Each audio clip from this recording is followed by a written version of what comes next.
The Cellcast is recorded in front of a live streaming audience.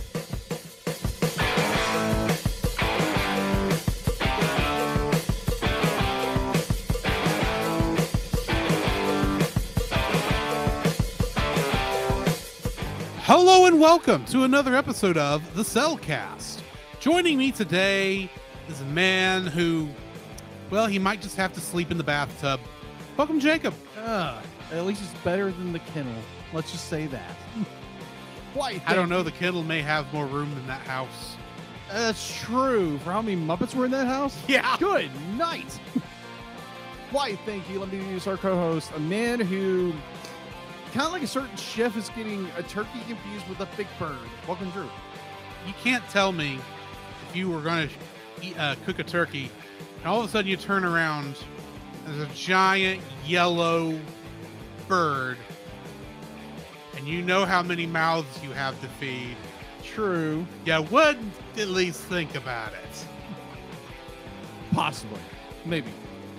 But anyway, how are you doing, Jacob? Man, I am doing pretty good. Life throws you curveballs, and you just rely on the Lord for things going on, and you move forward, right? Right. I had a car issue come up, so I had to put it in the shop. It's been in the shop for about 3 All days. week. Yeah, most of the week. Yeah. Yeah. So yeah, that's what I've been doing most of the week. Doing a lot of walking back and forth to work. Yes. Thankfully, it's not really that far, though. No. Most people may not want to make that trip. Most mortal people, like the rest of us, would be like, don't weigh on earth. I'm not walking a mile and a half to work. No comment. But other than that, it's great. Thanksgiving was fantastic. Yeah. How was your Thanksgiving? Thanksgiving was great. Me and my girlfriend Ashley went to my parents' place. Ashley got to meet the entire family, the primary family, at one sitting. She really enjoyed it. It was a lot of fun. There again, car issues, work. Other than that, I'm looking forward to the weekend. A few things going on. I'll talk about that later. Probably next episode. Right. But yeah, doing great, man. It's the second day in December, so we're entering our way closer and closer to Christmas. Yeah, and you can't tell that looking around the set. Not at all. No, the big tree in the right hand top corner of our set. Right behind my head. Yeah. Looks like I got kind of a tree halo kind of Yeah. thing. I don't know what you call that. Yeah, full of Star Trek ships. There's a lot of Star Trek ships. A lot of Star Trek. There's a lot of Doctor Who stuff in there True. too. And In fact, for those of you Whovians who may find it interesting, you may not want to look. You may want to keep an eye on the top of my tree, as there is a weeping angel up there. Oh no, it's cut off. We're all gonna die. Jacob has no idea what I'm talking I know about. what a weeping angel is. I've watched a little bit of Tennant's tenure as the Doctor. I know what you're talking about. It's just the part of me. It's like who knows things and does not want to spoil things for those who have not got caught up yet. Mm-hmm. Is trying to keep his mouth shut. Okay, then. But you can Google what I'm talking about, so whatever. Yeah. Anywho, so, how are you doing, Drew? I'm good. Had a good Thanksgiving. Saw the family. Am fed up. I'm tired of eating turkey. Yep. But other than that, it was a good trip. Don't get me wrong. The turkey was good. Don't get me wrong. It's just I've had a lot of it in the last 3 weeks. Yeah. So I'm ready to move on to something else. You get a little gobbled out. Just a touch. But yeah, so Jacob, I have a question for you. What have you been watching? All right, so what have I been watching? Actually, a lot. Because last week we took a break. Yeah. And it's obviously Thanksgiving, and Drew was already out of town. So and we do not have holdover episodes recorded yet. We're going to have to set some time apart for that at some point. But until we get to that point, we're just going to skip weeks. Exactly. So I started watching. There again, for most people to know, I'm a huge history buff. I love watching history documentaries, and I think I just finished a documentary on Netflix, the greatest events of World War II in color. Mm-hmm. That is deep. That gets really really deep, and you get to learn a lot more than be like you normally do in a history documentary. Another one I also finished right after that is World War II in color, Road to Victory, also on Netflix. Mm-hmm. Because most of the time, like when you watch a documentary, definitely about the end of World War II, when the Soviet Union uh takes Berlin, as in Germany. Yeah, but like you never hear about who the generals were, what was really going on. All you hear about is what's going on with the American side. Well, with this documentary, they actually discuss who these guys were, what their strategy was, and I thought it was Mm-hmm. very insightful. And it was very like history opening. It's like, okay, these are actual people, not just be like general mill run of the mill people that because I thought it was fascinating. I thought it was Yeah. fascinating. And so I get done with that, and of course Netflix it brings up suggestions. Mm-hmm. So a part of history I've never really studied or looked at was the Age of Samurai. Ah, Yeah, and yeah, the Shogunate. Shogun. Yeah. That is fascinating. I started watching a doc. I just finished it actually before I came here. Was Age of Samurai Battle for Japan? It's also on Netflix, and I thoroughly, thoroughly enjoyed it. It was very eye opening, very insightful historically. Um, it's like, yeah, if we're talking about the feudal Japan with the shogunate and the samurai, it's Mm-hmm. like, yeah, if you had power, like kiss your butt goodbye, because apparently someone's going to take you out at some point. And it was very the relationship dynamic between all these men were so unique. And am I saying this right? Seppuku is the Seppuku. seppuku. Yeah, that was like from a Western viewpoint. I'm like, whoa, wait a minute. Now, Grant, I'd heard of this before, but it was more like in depth, Yeah. about this. And it was like so much of like men, like honorable, honorably doing seppuku. Am I saying that seppuku? Seppuku. There's not an R. Seppuku. So, Actually, I think it's closer to seppuku, but I'm yeah, not gonna. No one's grading right. here, so Right. It was. I mean, like it was very interesting, definitely from a Western perspective. Um, I would almost like into akin if you were to watch something, if you were like an action buff, like an action movie buff, be like, this would be right up your alley because all it is warfare the entire time and war strategy and fights and blood splatter everywhere mm-hmm. and a lot of heads coming off, lots of heads rolling.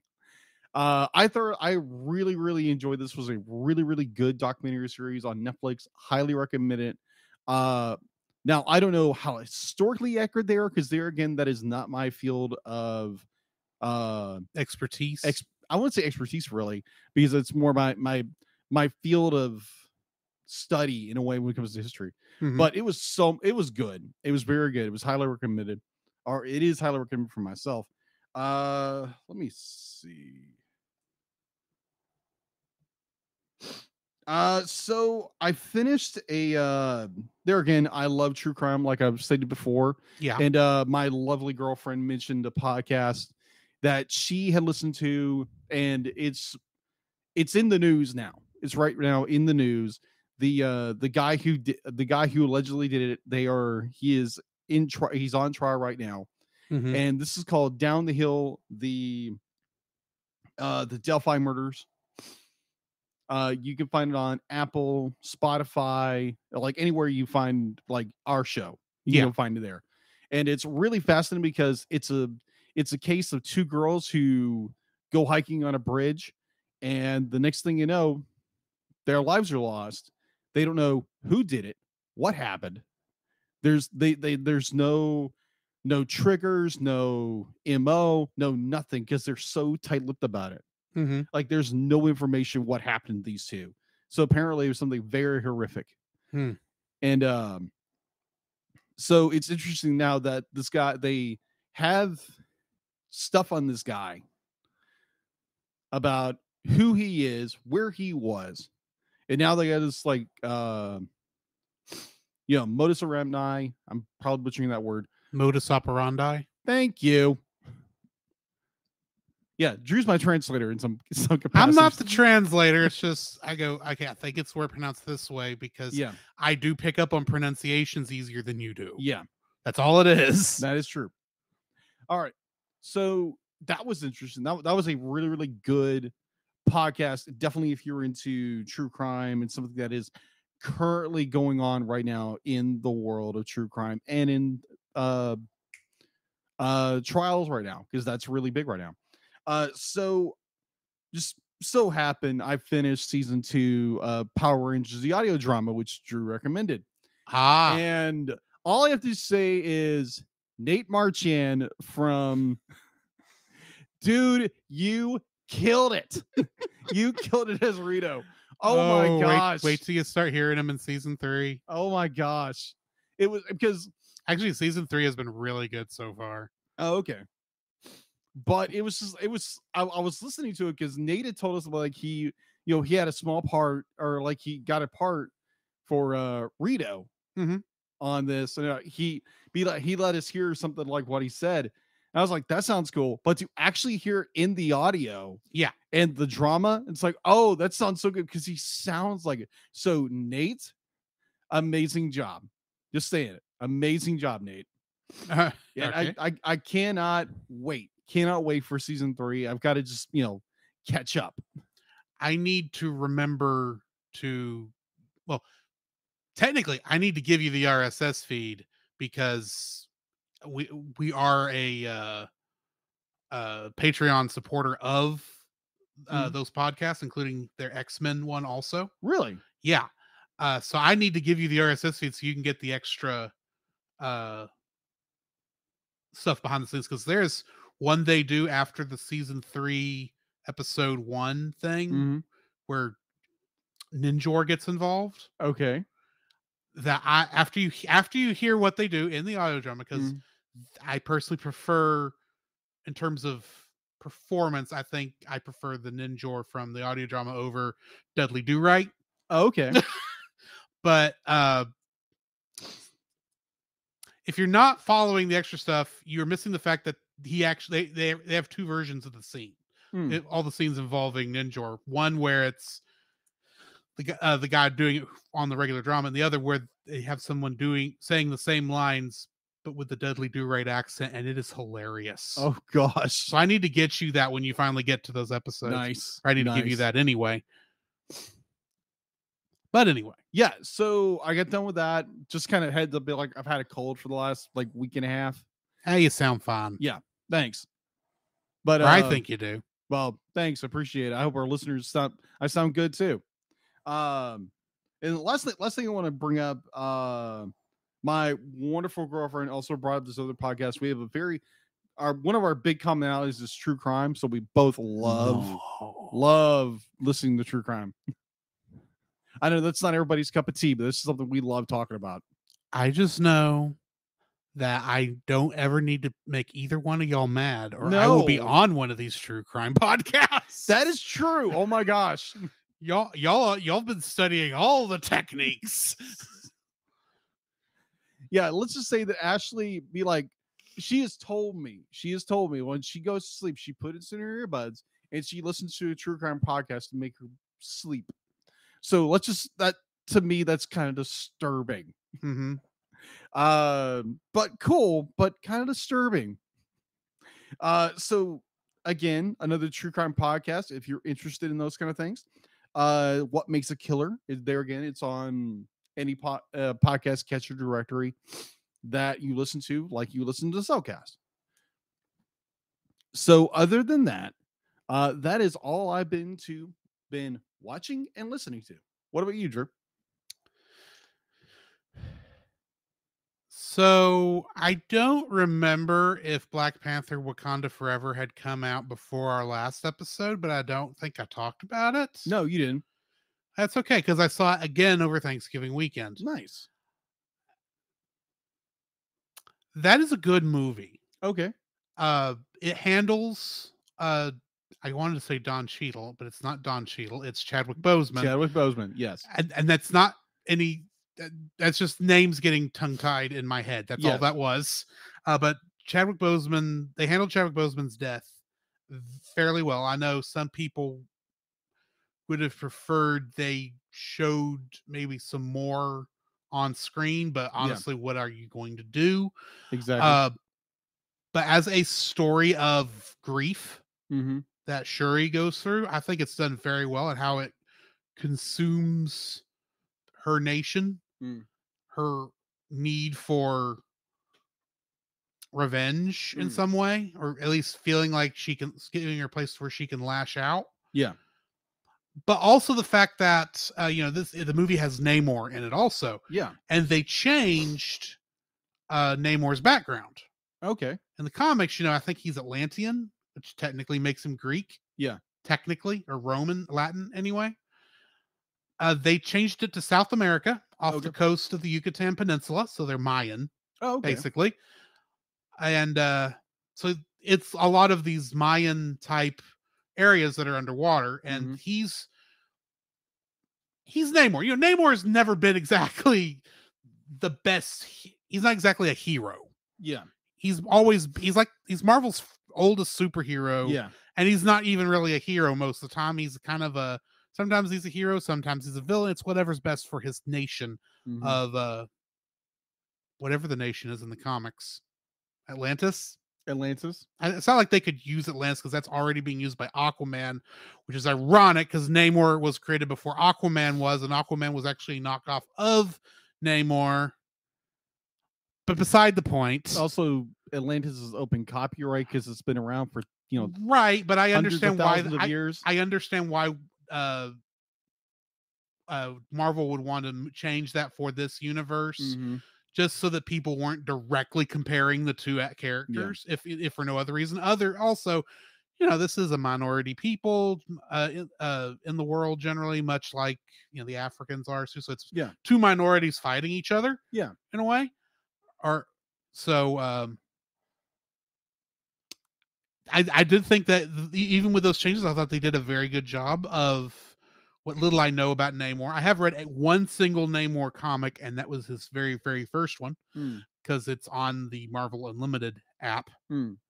But I thought they did a good job with it and how they handled both of their need for revenge.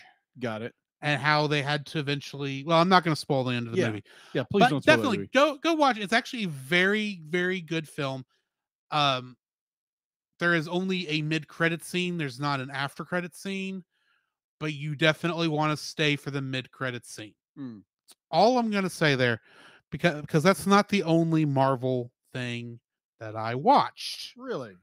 Over Thanksgiving weekend, because as soon as we got home, we went on to Disney Plus and watched the other big Marvel release that happened this month. The Guardians of the Galaxy Holiday Special. Yeah. AKA Drax and Mantis kidnap Kevin Bacon. Ironically, in David Crowder's house. I heard about that. That was filmed in his house, apparently. But that is just a lot of fun. Oh, wow. It's not as serious. It's a holiday special. It's much like the one we're recording tonight. There's not any big negative, horrible, dramatic stuff happening other than there is a reveal that occurs between two characters. That's all I'm going to say. Okay. But after having seen the trailer for Guardians of the Galaxy Volume 3 that released, I now understand why they felt the holiday special had to come out first. Okay. Because it does connect in some stuff. Okay. But yeah, I watched that. That was fun. I also watched when I got back, I went over to our buddy Chase's and we watched an anime, as we sometimes always do. And this one was a couple episodes of I was reincarnated as a sword. Okay. It is an isekai, as you can probably guess from that Okay. title. It's actually a very good story. It Oh. does have the isekai tropes, but they're like they flash by and then they get to the good stuff. Okay. It's a very fun, very good story. It's got a very interesting concept for a world. Hmm. It's still video game based, like a lot of these are, but I mean, it's an interesting way to handle that. Yeah. Uh, other than that, the only other thing I've been watching is Common Rider Ah, for reasons I'll get to later. gotcha. So yeah, that's what I have been watching. Other than a couple of things I bet we're going to talk about in the news. The Cellcast News with your host Jacob Heron.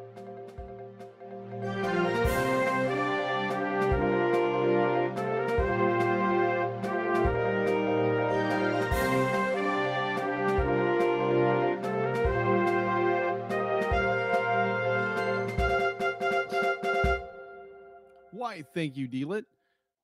Oh man, it has been busy news-wise. Yeah. So let's get into news, shall we? So when I say Oswald, what do you automatically think of? I already know what you're referring to. Yeah. Which is not helping this in the slightest. No. Oswald, actually, I can tell you what the first thing I think of when you say Oswald, and that is Oswald Cobblepot, aka the Penguin. But I know that's not who you're referring to. Exactly. You're actually referring to the very first cartoon character of the Walt Disney Corporation made for, I believe, Universal Mm-hmm. at the time, which was Oswald the Lucky Rabbit. Yes. That had been owned by Universal pretty much up until about, what was it, 10, 15, 11, 12 years ago, somewhere in 2009. there? 2009? 2009. Right, in preparation for the video game Disney Epic Mickey. Mm-hmm. I've seen a couple of the shorts, but they're still not on Disney Plus because I think while the character rights have gone back, I don't think many of the rights to the cartoons have made the transition. Not yet. I don't think so. They're not displayed on Disney Plus just yet, but No. I have seen a couple in certain locations. Mm-hmm. They're good cartoons from that era. Yeah. Well, they just released a new Oswald the Lucky Rabbit short, right? Yeah, the first one in like 100 years. 94 years. Nearly 100 years. Nearly 100 years. Yeah. So Oswald back. Disney premiered the new animated short starring the 94-year-old character, directed by famed animator Eric Goldberg. How to Stay at Home, Pocahontas, Fantasia 2000. Yeah, so it's available on YouTube today or now, so you can go watch it there. I watched it. It's funny. It's very reminiscent of the time in which Oswald was around, and it's hand drawn. It's a hand drawn animation. So I thought that was cool. Just as a quick bit of trivia involving Oswald the Lucky Rabbit, it was Walt Disney Corporation losing the rights to that character that caused them to have to create Mickey Mouse. Exactly. And then never give those rights to anybody because they learned their lesson. Yeah, because what was it? A couple of years, like I think it was like this year or something like that. They were trying to like put Mickey Mouse in the public domain. They've been trying that for the past 40, 50 years, and every time Disney successfully convinces them to extend the rate of copyright, which is why we're up to 70 plus years after the death of the creator. Yeah.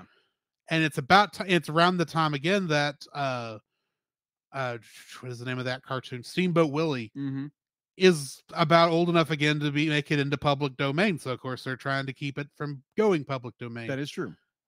Now, granted, while that may mean going public domain would mean they would lose the exclusive rights to the short, they would still own all the rights to the character of Mickey Mouse because that is the company's trademark. Unlike some of the other characters in there, it may give them problems when referring to what is the cat's name? That's the villain in a lot of those. Jim Cummings voices him now. Oh, He was on Goof Troop. the cat. The cat. Oh, Pete. Pete. Pete. the Why cat. couldn't I think of Yeah, Pete? Pete the cat. Pete the cat. I was thinking he's a dog, but he's a cat. He's actually a cat. They might give him trouble with Pete because Pete is the other major character in there, along with some of the background characters most people don't remember, like Clarabelle. Clarabelle. She's got a longer name and I can't remember what it is. But anyway. But still, I mean, who's going to fight you over some of these? They own the rights to those characters. Yeah. They just want to have exclusive rights to the cartoon itself. Exactly. Which is ironic considering the thing's old enough. It should be in public domain by now. Very true. Oh, no. What's funny is that while they are trying to keep that in, they no longer have exclusive rights to another certain lovable, huggable character. Winnie the Pooh. Yes. Because blood and honey is a thing. Yeah, I saw that. I was like, Jim and knees. I would not recommend going to watch this over the trailer. But there's a part of it's like, I will watch this. I will hate this, but I will watch this because I have to. This is a train wreck that I will not want to stare at, but I will not be able to look away from. Oh my gosh. It's being done because you can. You can, because the copyright is... Because Disney doesn't own the copyright to the characters. It's been licensed since they made the first Winnie the Pooh shorts. And now Disney doesn't hold any control over it anymore, other than their own movies. Yep, exactly. All right, so apparently there's a new movie coming out. I want to just let you guys in on this, what's going on. The Amazing Maurice. It is a movie coming out from straight from... Oh, no wonder this makes sense. You know, when you write notes or you copy paste notes, you don't read them fully. It's like, oh, okay, that's something I did today, so I'm just reading it right now. Apparently, you didn't read the article before you I read the article, but I didn't fully read the article. You skimmed the article. Exactly. Okay. Yeah. So apparently this is a Terry Pratchett Discworld coming to the big world. What did you say the name of the movie was?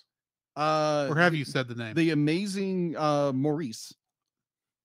And his rats. Yeah, and his rats. I have not actually read this book yet, but that is a Discworld book. Yeah. That's what I keep... Oh my word. I saw that. I was like, wait a minute, Terry Pratchett? It's like, oh, I know what you're talking about now. Yeah. Because I have family members are like, oh my gosh, yes. This is going to be a trip no matter what it is. Exactly. So this movie will be hitting theaters in the United States on February 3rd, 2023. A fresh trailer has dropped featuring the brilliant con man cat and a helpless human catch up with his scores. Summary: Maurice is a streetwise ginger cat who comes up with a money-making scheme by befriending a group of talking rats. When Maurice and the rodents... All right, so G-Kids has announced that they are releasing New Gods Ying Jun. I'm probably mispronouncing it, but I apologize for that. Apparently, it is from the powerhouse Japanese animated studio, Lightning Chaser Animation. And apparently, it is being released in America with an English dub, January 20th, 2023. Apparently, it's a follow-up to... Apparently, this is the second installment of the studio's New God series of animated fantasy epics inspired by Japanese mythological creatures.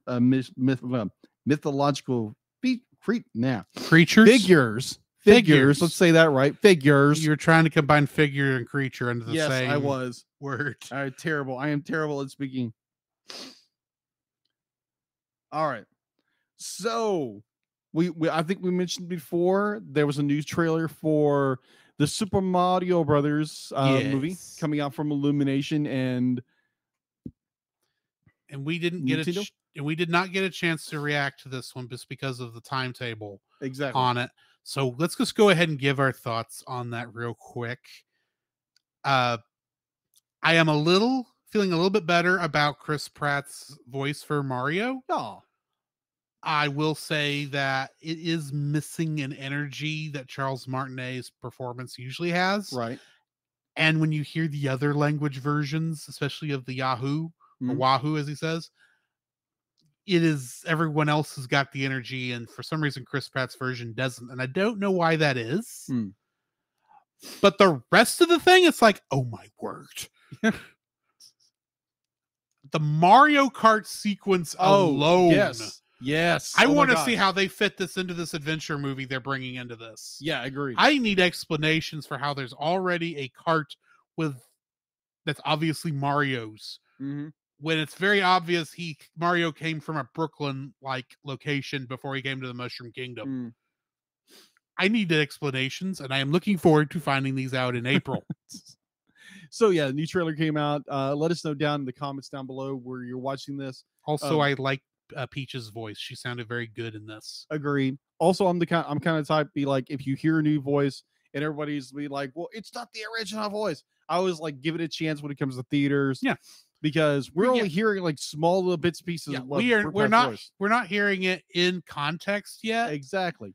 I will say this, and I'm just a little uneasy because everyone else it already seems to fit, even in this limited context. Okay.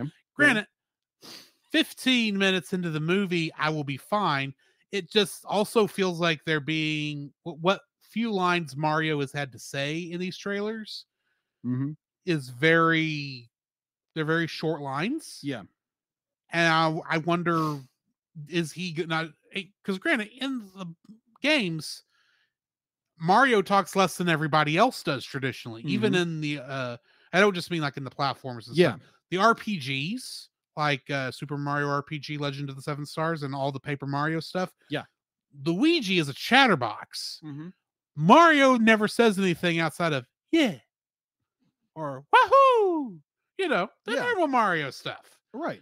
And then Luigi, he'll have his little thing, and then his text box will be like a paragraph, War and Peace length novel of, we've got to go save the so-and-so from the Who's-a-What's-its and stop that evil Lord Bowser. Unless you're playing Super Paper Mario, and then it becomes, you left me, brother. I don't have a brother. I serve Count Black, or whatever. Super Paper Mario is an amazing game, and I can't believe people don't know what it is. Luigi gets brainwashed into thinking doesn't have a brother. Oh, fun. And is working for the villains. Oh. That sounds interesting. Yeah, it's very interesting. Anyway. Yeah, so going into a movie everybody thought was going to be really good is now getting panned. Let me explain. Strange World? Strange World. I haven't watched it yet. Me either. I haven't either. I'm hoping to watch it at some point, but just haven't got around to it yet. It's just life. Huh? That's just life. Exactly. We all get distracted by life. Thanksgiving was if they wouldn't release stuff like this Thanksgiving weekend or the week, I think it's actually the weekend before Thanksgiving. Yeah, but that's still busy time. I mean, really anything between Halloween and January is like too busy for us to schedule anything. That is true, but also that's very prime time to go watch with kids. And apparently this movie's just bombing in theaters. So I've heard it's bombing too. I wonder if they just did not think this one through. Probably not. I mean, from my perspective, granted, I've seen 2 trailers.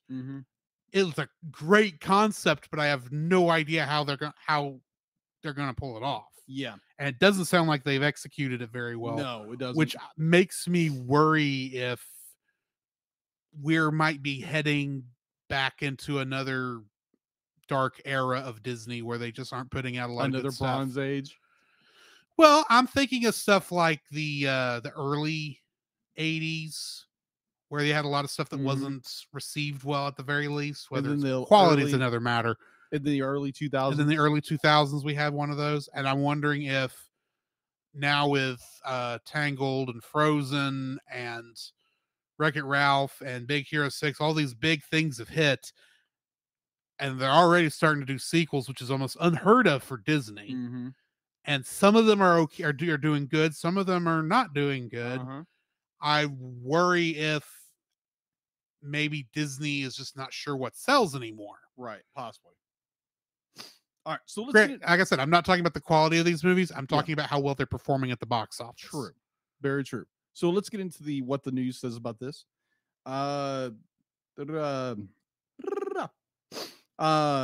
audiences haven't been too eager to go watch Disney's Strange World this holiday weekend so far. According to industry traders, the sci-fi fantasy only made about $2.5 million on Tuesday and an estimated 4.2 million on that Wednesday, putting on track for an estimated $23 million for the first 5 days of the holiday. However, the film looks like to cap about 18.6 million with a $5 million Friday and a $4.3 million on Saturday. The film is not doing very well overseas for reasons here or there. Not again the full spoilers for the film.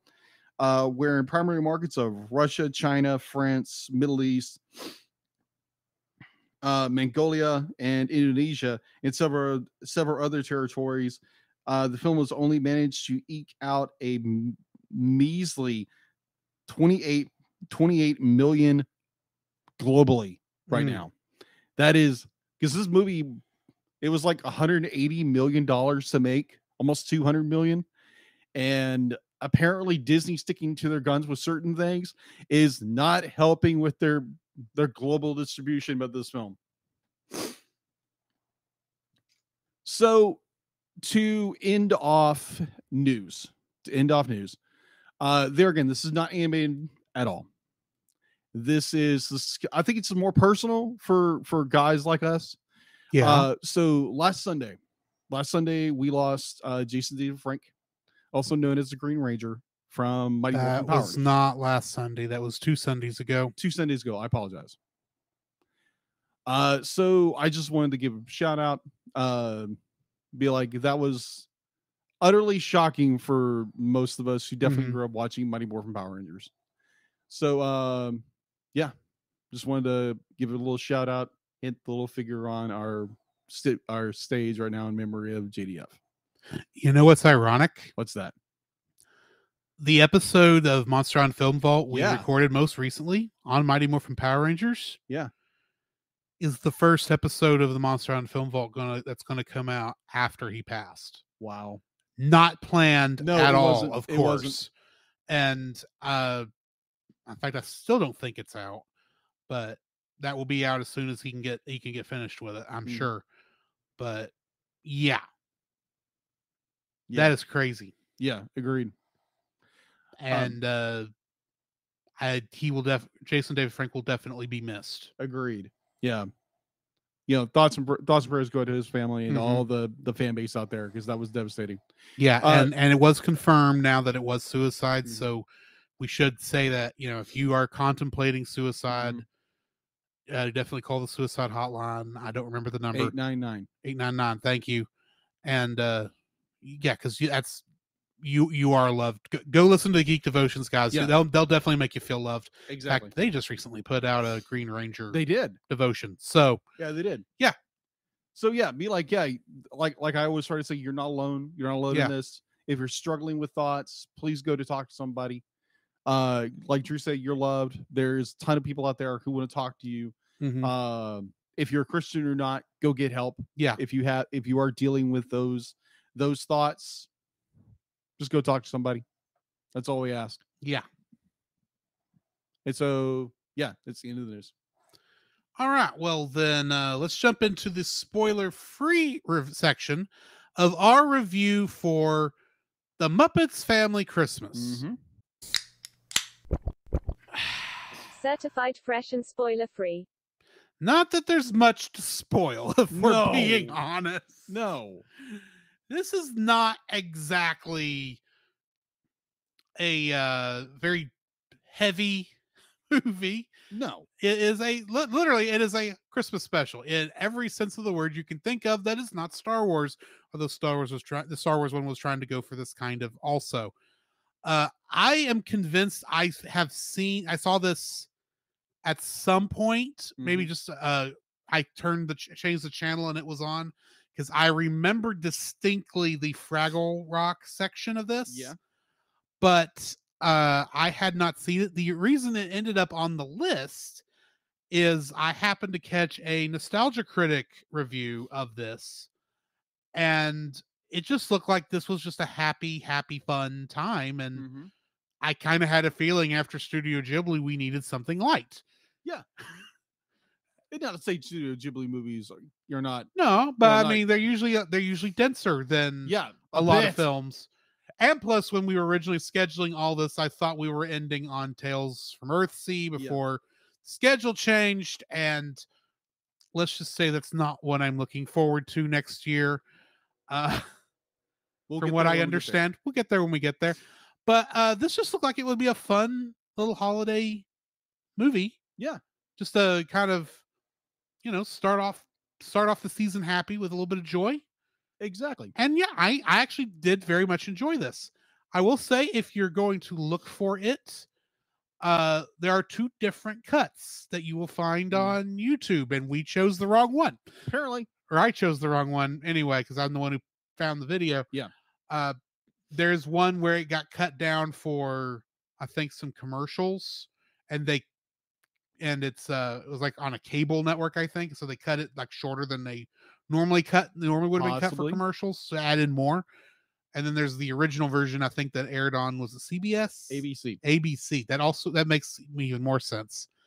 But yeah, go find the longer version, the one that's 55 minutes long, because we saw the 45-minute long version. True. Anyway, what are your thoughts? My thoughts, first time I ever seen this, it was a pleasant surprise, definitely with a lot of the reveals. I'm like, oh, there again, this movie came out in 84. Yeah. Or it was a TV special back in 84. 84 or 87? 87, I believe. 87. Okay. I thought it was Yeah, 87. 1987. I might be wrong, but we'll get there when we get there, Right. with info and stuff. But I really enjoy this. I watched it, I'm like blown freaking away. It's like, oh my gosh, they're bringing in Sesame Street, they're bringing in the Fraggles, and the Fraggles blew my mind. I was like, what? Are you kidding me? They're bringing these characters in, and far as I understand, my limited scope of the Muppet world, be like, these characters have never crossed over except for, I think it was like the Sesame Street Gang were in the Sesame Street Gang were in the final episode of the Muppet Show. And of course, there were cameo appearances of Big Bird and Oscar the Grouch in both the Muppet Movie and the Great Muppet Caper. There we go. And then nearly every Muppet, both from Sesame Street and the Muppet Show, were in the wedding scene at the end of there we go. Muppets Take Manhattan. And then pretty much one of them was in the Muppet Movie, also in that final scene, because that's the one where they had to get so many puppeteers to handle every single Muppet on stage. Yeah. In fact, I think Tim Burton was one of those puppeteers, if I remember correctly, in that scene. But anyway, yeah, really enjoyed it. It was a pleasure and a treat to watch it. It's definitely not a heavy story. It's a Christmas tale.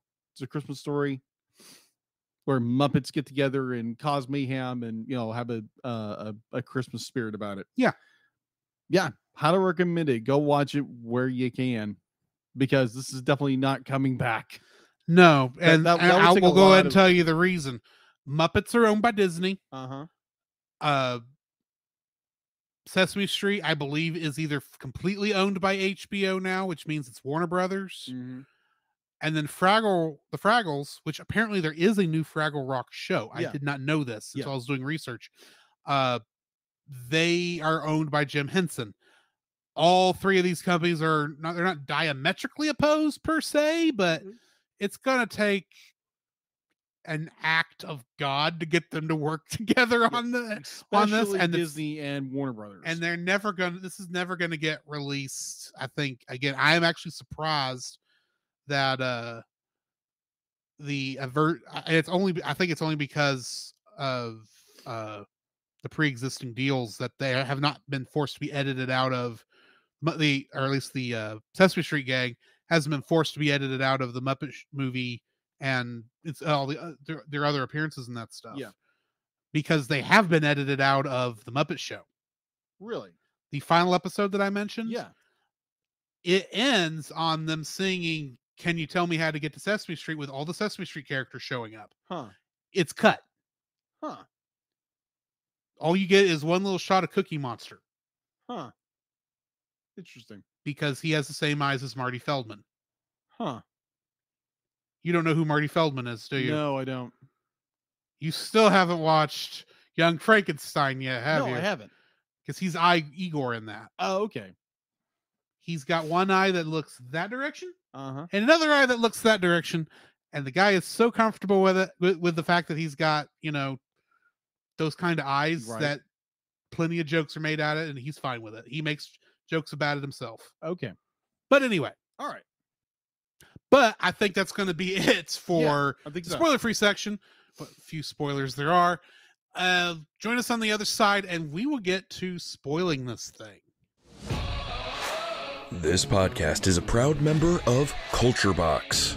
Whether you enjoy geeky reviews, comedy, or original fiction, you can open up the Culture Box and find something excellent for your soul.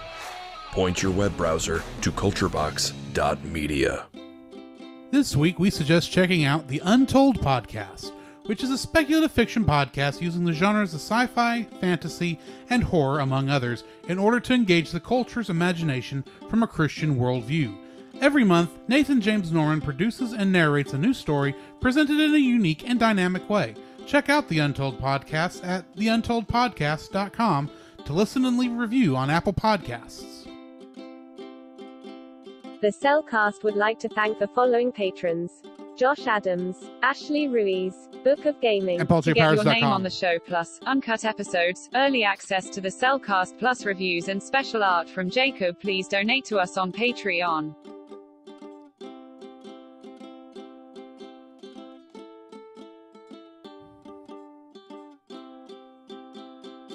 And I will say on that Untold Podcast, they have a Christmas episode they did a couple years back called White, spelled W-I-G-H-T, like the ghost. White Christmas. It is very good. Suggests if you're looking for a nice, maybe horror-themed Christmas story involving Mrs. Claus. Okay. Fighting ghosts. Okay. Give that go. I think that's exactly what it was. Go give that a shot. That was a great episode. So yeah. Let's go ahead and get into the review. The following is a spoiler-filled review for the film The Muppet Family Christmas. Listener discretion is advised. Somewhat. The Muppet Family Christmas was directed by Peter Harris, who directed many episodes of the Jim Henson Hour, and Eric Till, who directed episodes of Fraggle Rock, and was written by Jerry Jewell. Getting into the cast, of course, we've got Jim Henson as Kermit the Frog, Rolf the Dog, Dr. Teeth, Swedish Chef, Waldorf, Ernie, Guy Smiley, the Newsman, and he cameos as himself at the end of the film. He also played a bunch of the goblins in Labyrinth. Oh, that makes sense. Yeah. Frank Oz was, of course, Fozzie Bear, Animal, Miss Piggy, Bert, Grover, Cookie Monster, and Sam the Eagle. And in the movie Inside Out, he played subconscious guard Dave. Dave Goles, who voiced the Great Gonzo, Dr. Bunsen Honeydew, Boober Fraggle, Zoot, Beauregard, and Uncle Traveling Matt, he played subconscious guard Frank in Inside Out. If you didn't catch the joke there, Frank played Dave, Dave played Frank. I find this hilarious. Richard Hunt voiced Scooter, Janice, Statler, Beaker, Gladys the Cow, Two-Headed Monster, and the Snowman. And he played the characters of Charlie, Lizard, and George Rabbit in Emmett Otter's Jug Band Christmas, Oh my gosh. Yeah. which we are going to probably do next year. Probably. Because I probably should have put it on the list this year. Jerry Nelson was Emily Ma Bear, Robin the Frog, Sergeant Floyd Pepper, Count Von Count, Harry Monster, the other side of Two-Headed Monster, Gobo Fraggle, and Camilla the Chicken.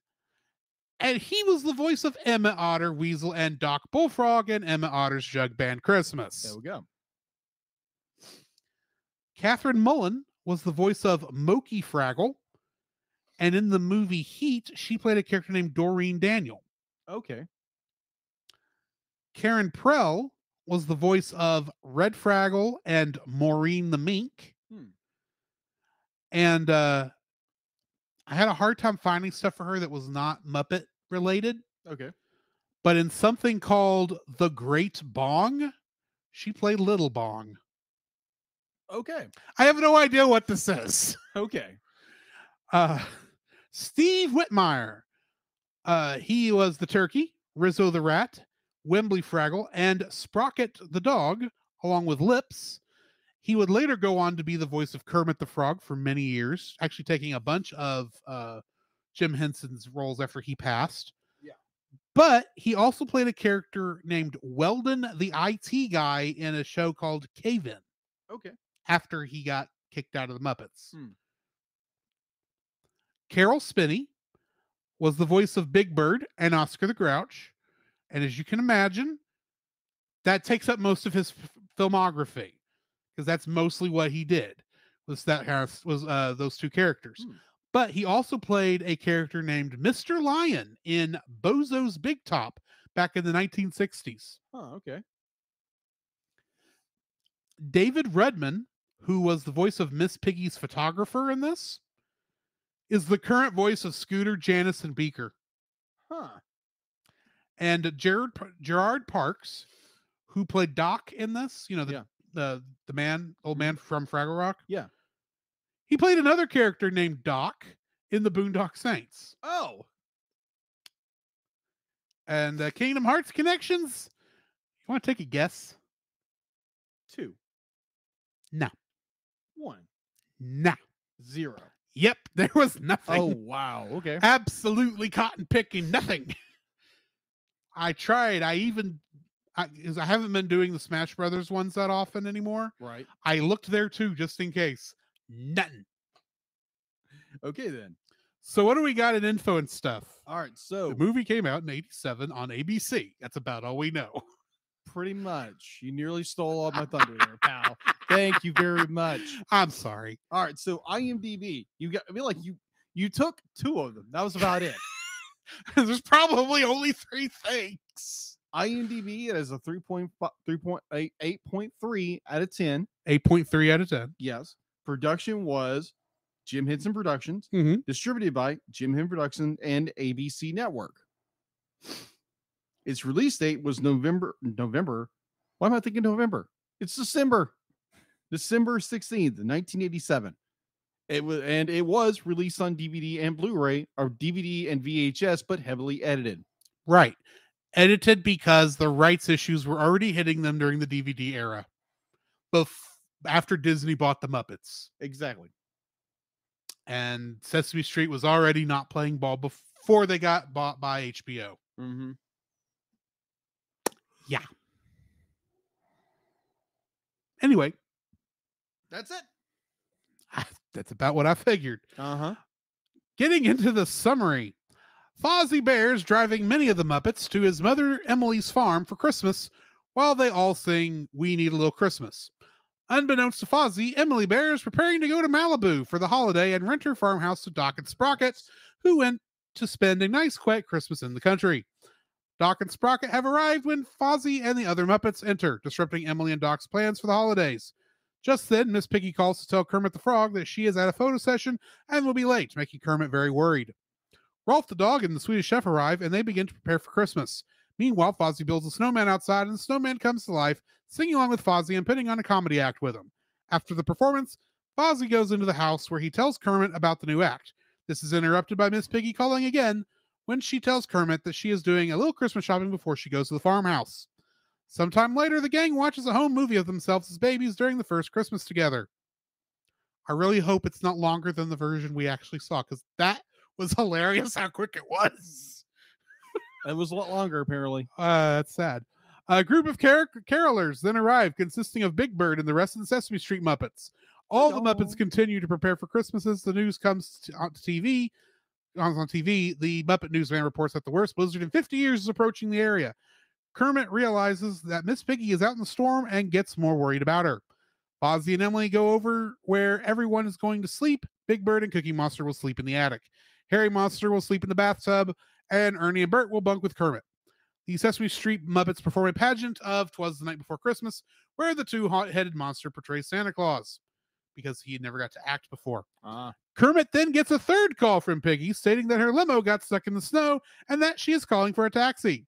Fozzie approaches Kermit, saying that now's a good time to show him his new comedy act with the snowman, but their act is cut short, no thanks to Statler and Waldorf, who are friends with Emily. Feeling some sympathy for Kermit, Doc offers to go out looking for Piggy. Kermit is called to the basement, where he and his nephew Robin find a Fraggle hole and the Fraggles. Finally, after Piggy makes her grand entrance, riding a dog sled with Doc, all the Muppets sing a medley of carols, and swap presents, except Oscar the Grouch, who just sits in his trash can, sighing very miserably due to his hatred of Christmas. Doc then comes in dressed as Santa, giving presents to the Muppets. At the very end, Jim Henson himself makes a cameo appearance, preparing to wash and dry the dishes with Sprocket. Meanwhile, Kermit and Piggy kiss under the mistletoe, wishing the home audience a Merry Christmas. Getting into the trivia. This is the second known Muppet production to feature the Muppets associated with all four of the major Muppet franchises, being The Muppet Show, Sesame Street, Fraggle Rock, and Muppet Babies, as puppets here. The first being The Muppets, A Celebration of 30 Years in 1986. Though the special may seem easily found online, it is actually quite the opposite. The original television airing had numerous scenes and songs that have been removed from U.S. video release due to the rights of the characters and franchises being dispersed among different companies. The Muppets no longer share affiliation with Sesame Street, and the Fraggles, as of the time writing of this trivia thing, were laid dormant. There is now a new show. Therefore, the special cannot air on television without obtaining licenses, and the home video releases have to be heavily altered to avoid any legal disputes. In other countries, the original uncut version can still be found, but still incredibly rare, and is sold for upwards of $100 through online auctions. At the end of Deck the Halls, Big Bird says, "I love carols." Big Bird was, of course, voiced by Carol Sweeney. It's a horrible pun. Horrible. In the scene where Kermit and Robin encounter the Fraggles, they seem not to know what Christmas is, which ties in with the Fraggle Songs 1983 episode, The Bells of Fraggle Rock. Lastly, the line Oscar refuses to sing in Deck the Halls is "Follow me in merry measure," which makes sense because he is a grouch. He's not very merry. True. That's the end of my trivia. What is your first like for this? My first like for this very, very, very merry movie was, or is actually. Knowing what I know, I expect I know what one of your likes is. Yeah. But continue. The monumental crossover with this film, our television special, was absolutely mind-blowing. To, like, obviously the Muppet show, the Muppet showing up when Fozzie's mom is on the way out. Yeah, she's like her Airbnb guy has already showed up. She is literally doing a skipping Christmas, a Christmas with the Cranks scenario. She is going on a cruise. Or not a cruise, she's going to California, but still. She was this close to getting house until everybody ransacks her house. Yeah. But I enjoy that because you get there again, be like, it's okay, it's just another Muppet movie. Great. And then the Sesame Street gang shows up. I'm like, how in the world are they getting room for all these characters? Yeah. And then the one that got me, and I'll bring up my favorite later, but This one got me when what is Kermit's nephew's name? Robin. Robin. So when Robin goes down to the basement, he's calling for his uncle Kermit to come down and be like, starts talking about Fraggles. I'm like, no way on earth they got Fraggles in this movie. Because I've never be like, it is uncanny to think, be like, all of this was in one movie. And sure enough, they're Fraggles. There again, I had not heard of a Fraggle until a couple of years ago. Yeah. On a little YouTube channel called Toy Galaxy, who did a review over them. And I'm like, they actually exist. They're Fraggles. Oh my gosh, this is freaking cool. Yeah. Or like watching like the opening to the show, I remember as a kid, but that was it. Mm-hmm. Excuse me. But I was like, this is freaking cool. This is like monumentally amazing that this little point in time on ABC, they got all four of these franchise that come together on one special to do this, and it's just monumentally amazing. And Muppet Babies, but puppets. Okay, wasn't a fan of Muppet Babies. But moving on. I figure that's going to come up eventually because that has to be one of your likes. How quick our version of it was. Like literally, it's like, "Aw, we all look so cute," and there's Animal busting right through the screen. It's like, wow, that was a whole 1 second. That to me was funny. I do remember that scene. That's right. I never like, thought, oh, we're so cute. There's Animal. That's like, okay. Okay, and that's over. It's like, I really hope that's all there is. I really want that to be the entire thing they ever did. No, it wasn't. Which is, yeah. That was hilarious to me. How at least on our edit, yeah, how quick it was. It's like, yeah, this is here because we need it, and we're done. Yeah, pretty much. But I thoroughly enjoyed the idea that you had all four of these come together for one special that is never going to get duplicated again unless by the miracle of the Lord they like come together and do it again, but highly doubt it. Considering Disney barely knows what to do with the Muppets now anyway. That is true, but it was wonderful to watch. That's my first. So my first like on this is going to come with a little bit of a story. Okay. While the Muppets did take up a big portion of my childhood growing up, yeah, a lot of it did start though with Sesame Street. Okay. And I enjoyed Sesame Street as a kid growing up. It was a great show. Yeah. Probably there's still like the little cartoon shorts that still go through my mind, like when I'm counting 1 to 10. Yeah. Or really 1 to 12 is the one I'm thinking of with the little ball rolling around. You know the one I'm talking about? I didn't watch Never Sesame mind. Street growing up. Never mind. But of all of the Muppet characters, there was one Muppet that after this character got added, the show went downhill, in my opinion. Okay. And almost every character that they introduced after that point had some bit of this character in it, because they're obviously playing off the popularity of this one character. Now, granted, it was the popularity. The character wasn't for me because I find this character annoying.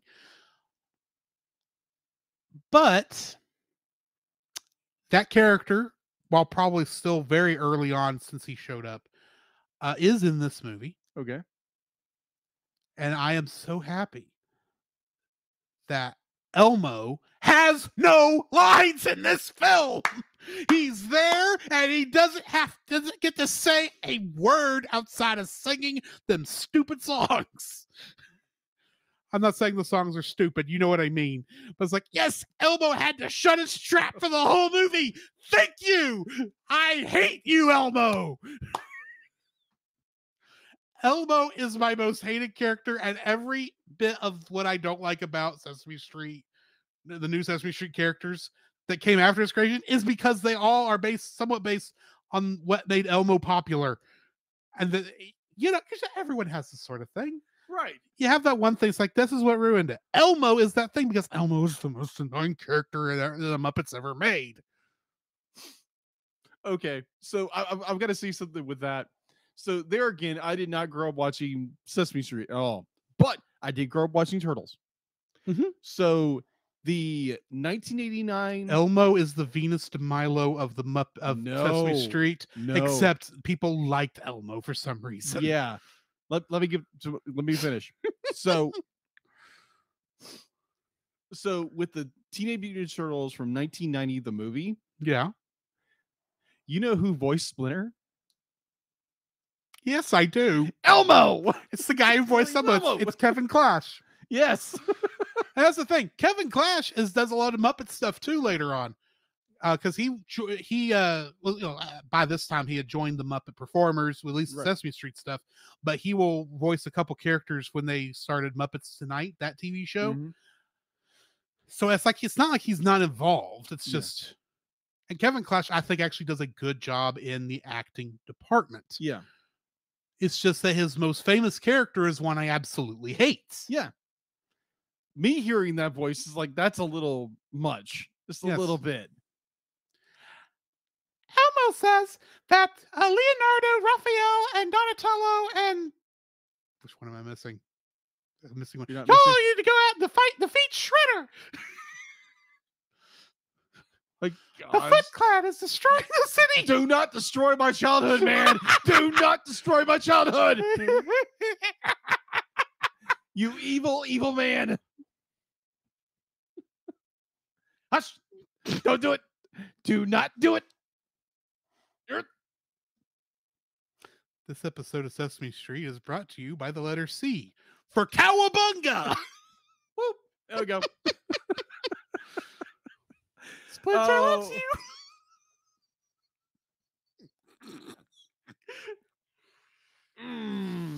Revenge is sweet, my friend. Very, very sweet. It is a dish best served cold. Yeah, exactly. In Texas right now, it is very cold. Either or.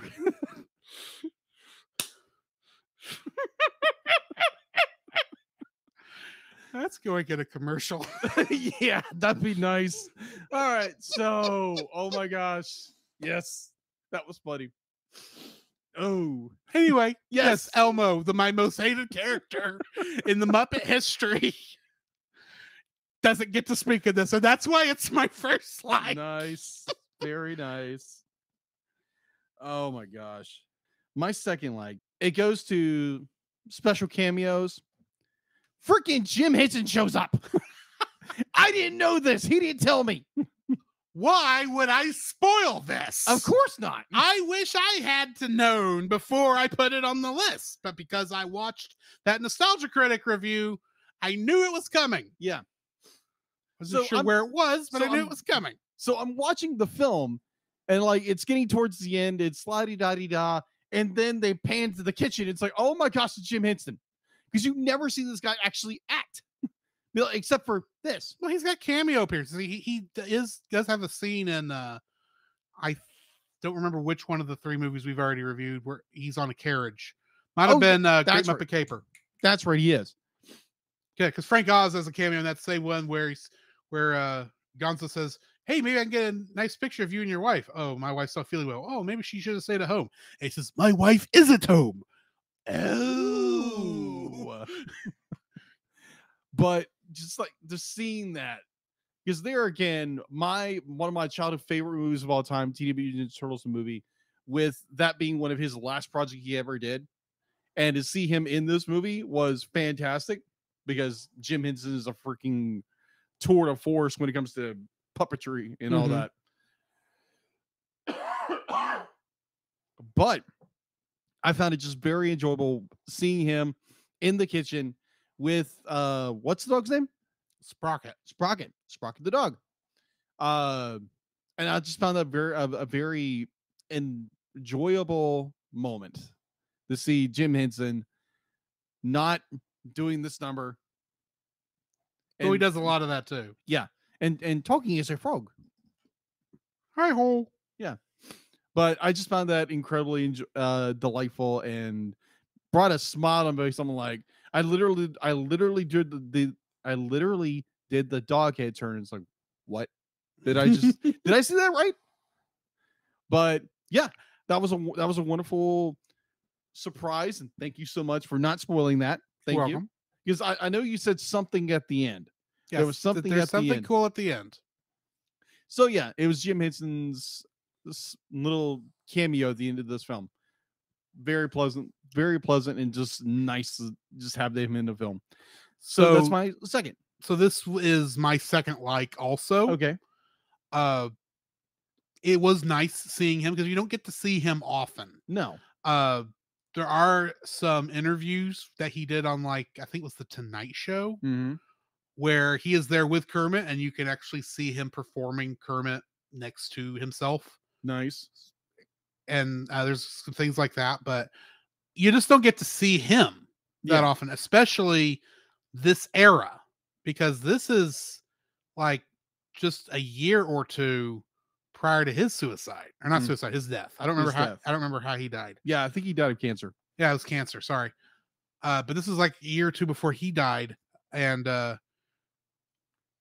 most people don't know this, I don't think, but he was already on the verge of selling not just the Muppets, but all of the Jim Henson Company to Disney at this time. And it fell through right after his death. And then the family decided they didn't want to sell, but they sold the Muppets because they needed money. But beside the point, that's also the reason why Disney made the Muppet Christmas Carol and Muppet Treasure Island in production with them, because they already had these deals in place, and Disney was being incredibly nice helping them get these two movies out. Yeah. But yeah, this is I love his cameo in this. It's a nice, like, 3-second cameo. It's meant to be. It's like all Christmas specials. You have some people who just show up for a second, and it's just important that they showed up, and that's what this is. But I had, to some degree, if you're a kid, you're gonna go, "Who's the old guy? Where did he show up?" So yeah, I do like that Jim Henson is in this. It's a nice little cameo, and it's nice. It's nice and heartwarming that he was able to be in this. The father figure of this whole Muppet family. So what's your third like? My third like would be the interaction between, I thought it was absolutely hysterical how they did this, was Big Bird, of how big this character is. You put him in a kitchen scene with the Swedish chef. Yeah. After the turkey sells Big Bird out. That was funny. That was funny. Because the Swedish chef's been trying to catch the turkey all night long, and finally the turkey says, "Okay, I'll confess. I am the Christmas turkey.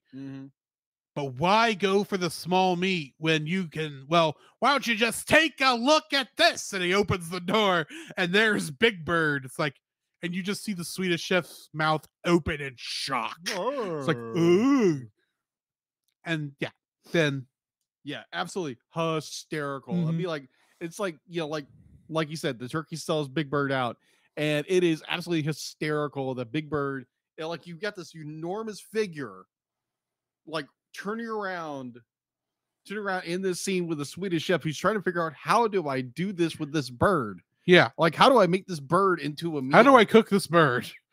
And it's just, it's a very funny interaction. And I found it very funny, very cute. And it's very heartwarming. It is. There's a lot of heartwarming in this. Yeah, agreed. There is. So, yeah. Just that whole scene with the Swedish chef and Big Bird.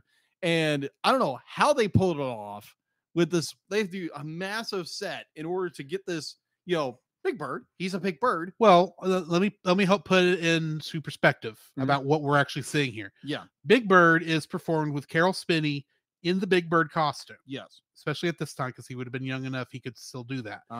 He'll have one hand reach pretty much straight in the air, controlling Big Bird's mouth, with another hand controlling whichever wing is closer to the camera. Swedish Chef is performed by two actors. One performing the mouth, and two real life human hands. Yep. Now, if you ever see pictures of Swedish Chef and he's got standard Muppet hands, that's because there is when they're doing like the still shots, they do have a version of Swedish Chef that has regular Muppet hands. But when he's actually doing a lot of the performance, he has real human hands. And I believe in the early days, it was actually Jim Henson who did the hands. Really? And it's his wedding ring that is still ends up being replicated on every new person who does Swedish Chef. Because the Swedish Chef is married and has a ring because Jim Henson had a ring and didn't take it off during the shoot. Got it. So, so you've got one guy who has to be standing on, the standard human platforms that they have around the sets. To be very careful because to make room for the areas where the Muppet performers are sticking their hands up through the floor. And there's two of them that have to be very close to. There's two people who get like very close into where Big Bird and Swedish Chef are. And it's like, wow, that had to take some logistics that I can't even fathom. Keeping all three of the people running that without crashing in and falling over and killing each other. Yeah. Agreed. Completely agreed. Yeah, that scene was absolutely hysterical, and definitely how they pulled it off was just wow. Yeah. So yeah, that's my number 3.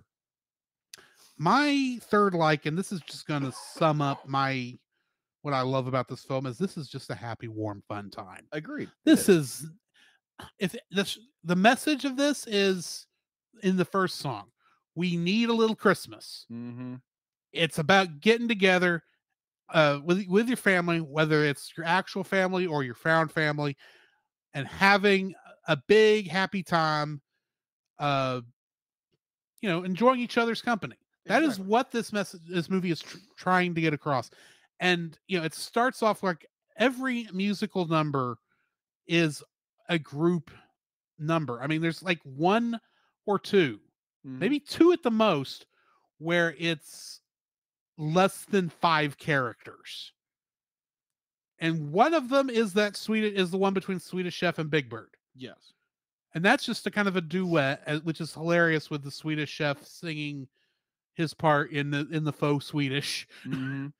But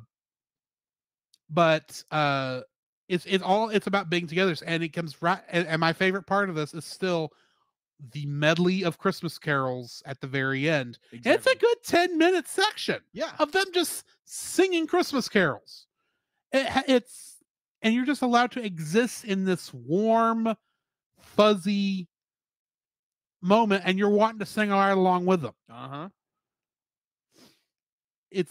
And then of course they give gifts to each other, which is nice.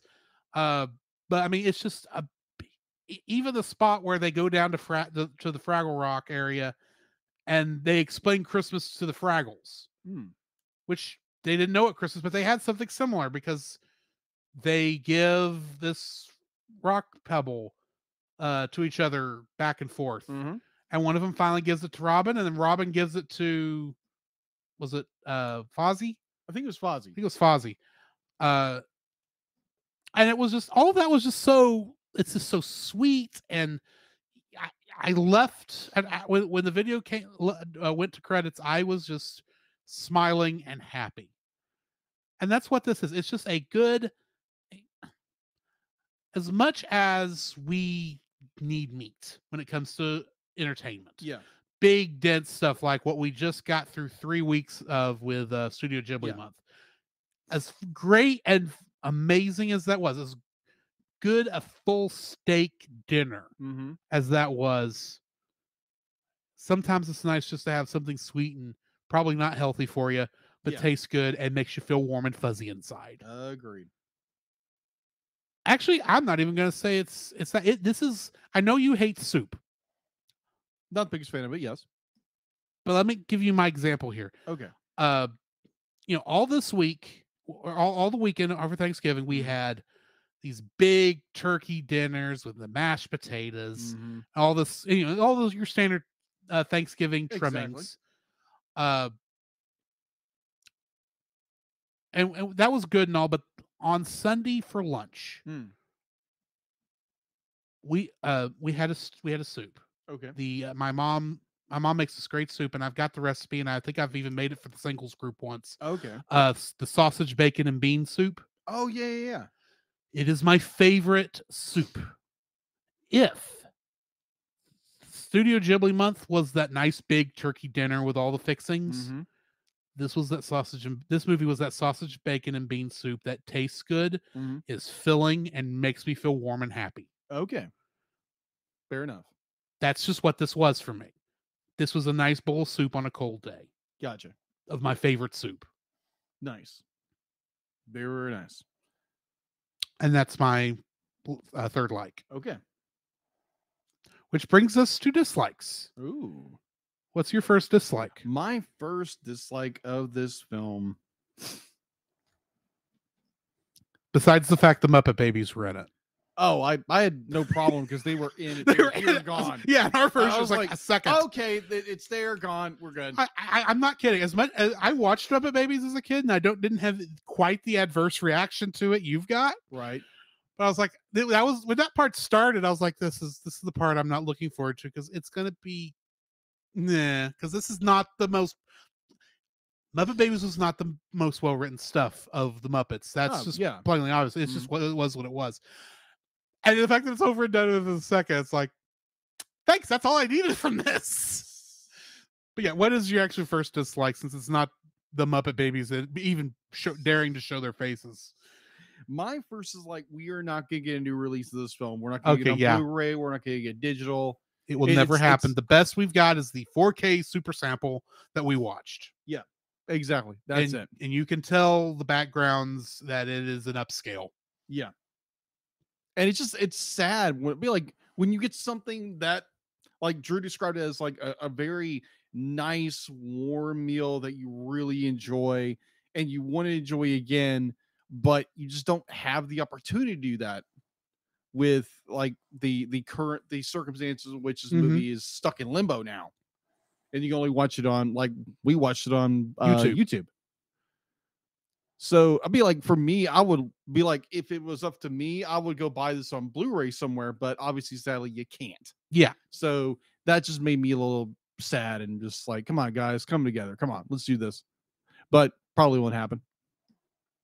Agree. So that's my number one dislike. Is like, we're not going to get another, unless like somehow Shout Factory gets a hold of it and can do like some kind of mumbo jumbo. It'd have to be some weird third party deal because they'd have to negotiate rights from all three companies, and even then you couldn't get the full version of it anyway. It depends on if the full version, uncut version, even exists anywhere. That's true. That's the other thing, because this was made in '87. It was probably been shot on videotape. It looks like it was shot on videotape. Yeah, it was shot on videotape. So I mean, you're not going to get any better quality than DVD, to be honest. True. Assuming that one of the three companies somehow has this in their archives and it's still in good shape and it's not just been left to deteriorate, there's no good way we're going to get this ever outside of what's available on YouTube, which is sad. Yeah, agreed. This is fun. This is a nice, fun show. What is your first dislike? My only dislike, if we're being honest. Okay. This is the only thing I had in dislikes. I tried to think of two more. This is the only thing I could come up with. Even if you take away the scenes we know were cut short for our version we watched, a lot of plot lines that they introduce here are rushed and completed within the same scene that the plot line was introduced in. Yeah. Like Ma Bear going on her vacation for Christmas, going down to California. By the time the Muppets show up, she's like, "Oh, well, I guess I'm not going anywhere. I don't care that I wasted all this money." Yeah, that's gone. Oh, Doc, he complains throughout the entire film. It's like, this was supposed to be my quiet weekend. I say all through the film. After 15 minutes, he's like, "Well, I guess I'm hanging out with y'all. This looks like fun." It's yeah. like,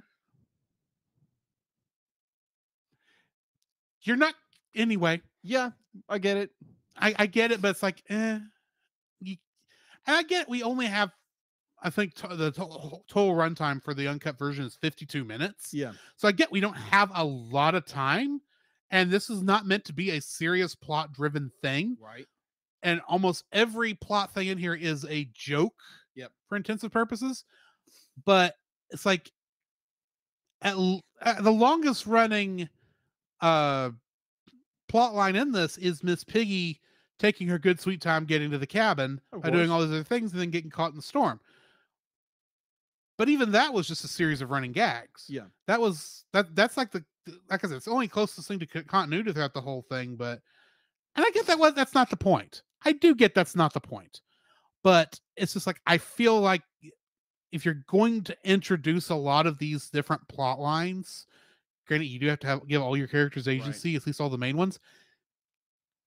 At least let them complete it before you just drop it. Because it seems like so many of them, they got dropped, at least on our version, seemingly off screen. Yeah. I mean, we still don't know what happened to the snowman. True. Last we saw him, he was outside saying, "It's cold out here." That was the last time we saw him. Yeah. Granted, he'll melt when the snow melts, but still. Yeah. I don't care how magic he is. But yeah, it's just all the little plot lines in this that they bring up, they are just gone almost sometimes, like I said, within the same scene they were introduced in. Strangely enough,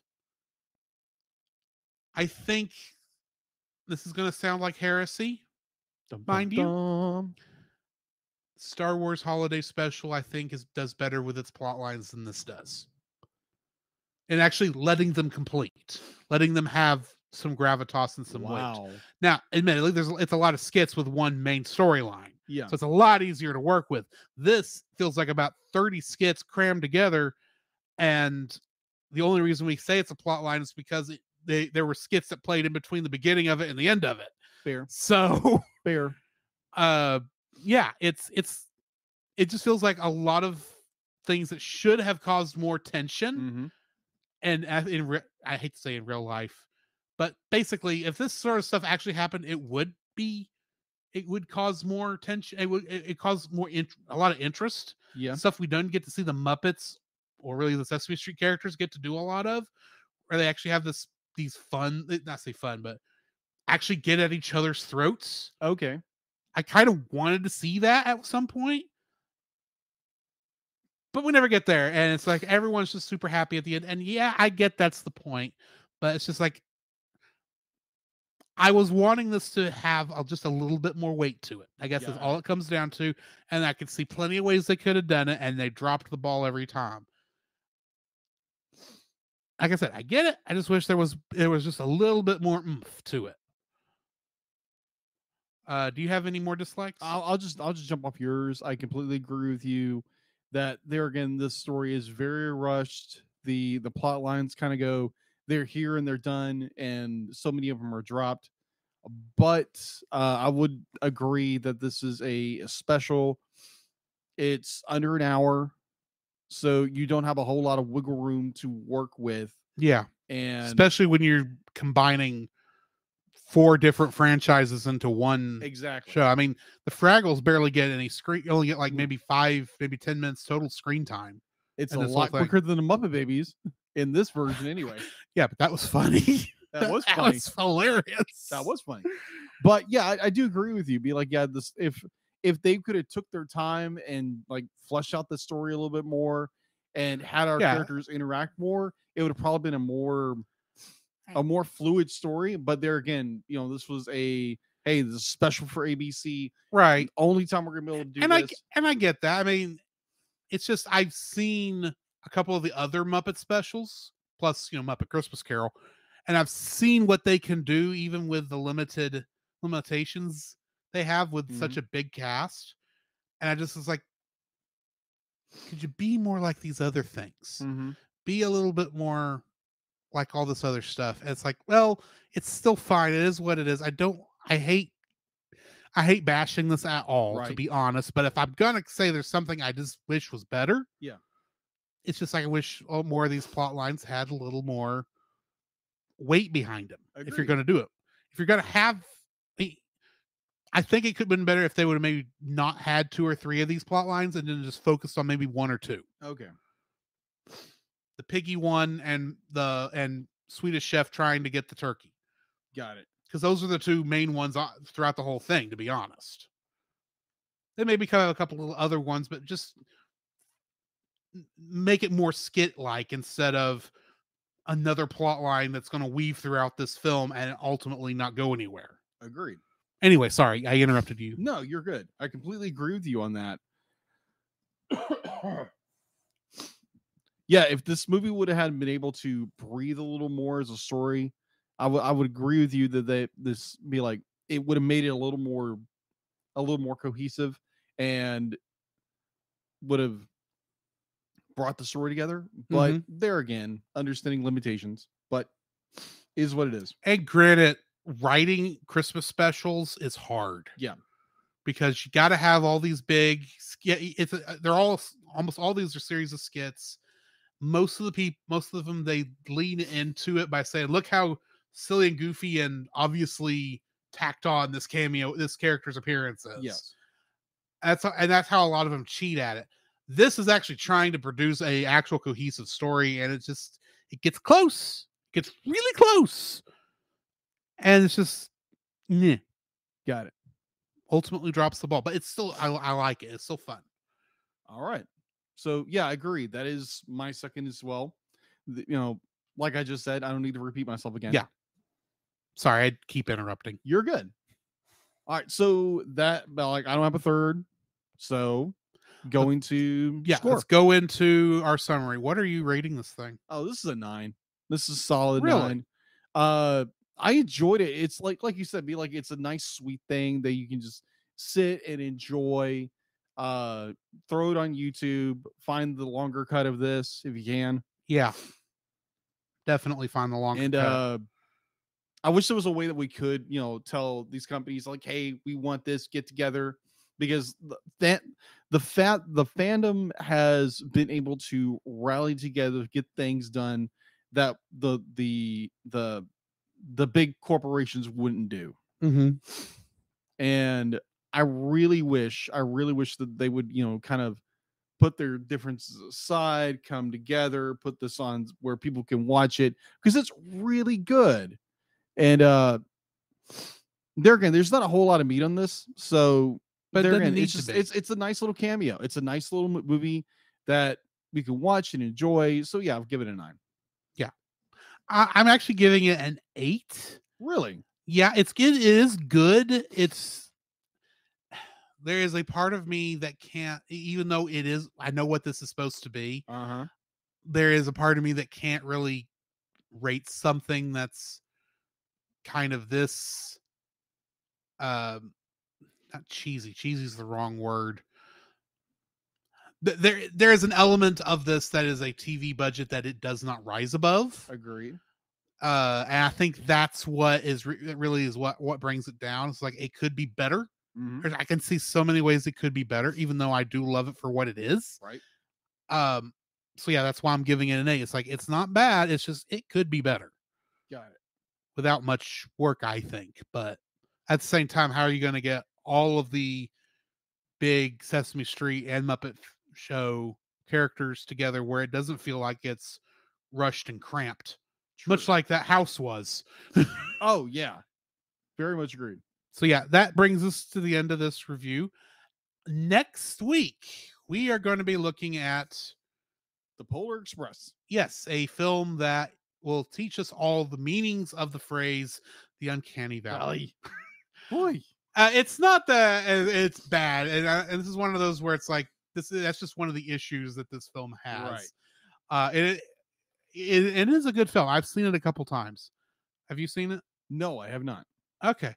But yeah, it's the biggest issue. This is one of those uncanny valleys where the problem is they mocapped characters who didn't need to be mocapped. Yeah. And plus, this is like really, when was the movie come out? 2004. Yeah. This is like right when CG was really starting to explode. Yeah. And so they're trying to expand the domain of digital computers. Yeah. Or, computer generated imagery. And for some reason deciding that cartoons could not exist in the 3D world, so they go more 2D. Got it. They go more trying to be serious, which don't get me wrong, it is still serious, but it's also trying to match the art style in the book, and it does do that. But anyway, gotcha. There's a reason they dress up the Rusk State Railroad out there as the Polar Express nearly every year. At least I still think they do that. They do. I hadn't seen that announced yet this year. No, they're doing it. Okay, I just hadn't seen it. But anyway, join us next week for that. Right for now, though, we've got to jump into another couple episodes of Star Trek Lower Decks.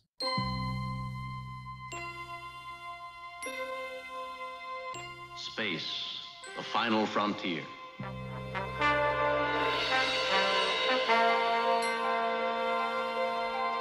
These are the voyages of the starship Enterprise. Its 5-year mission, to explore strange new worlds, to seek out new life and new civilizations, to boldly go where no man has gone before.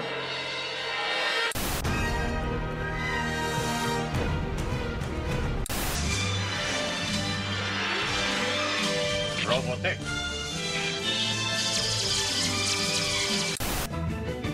Come on now and set sail for the future. Fly the sky, oh, the lava.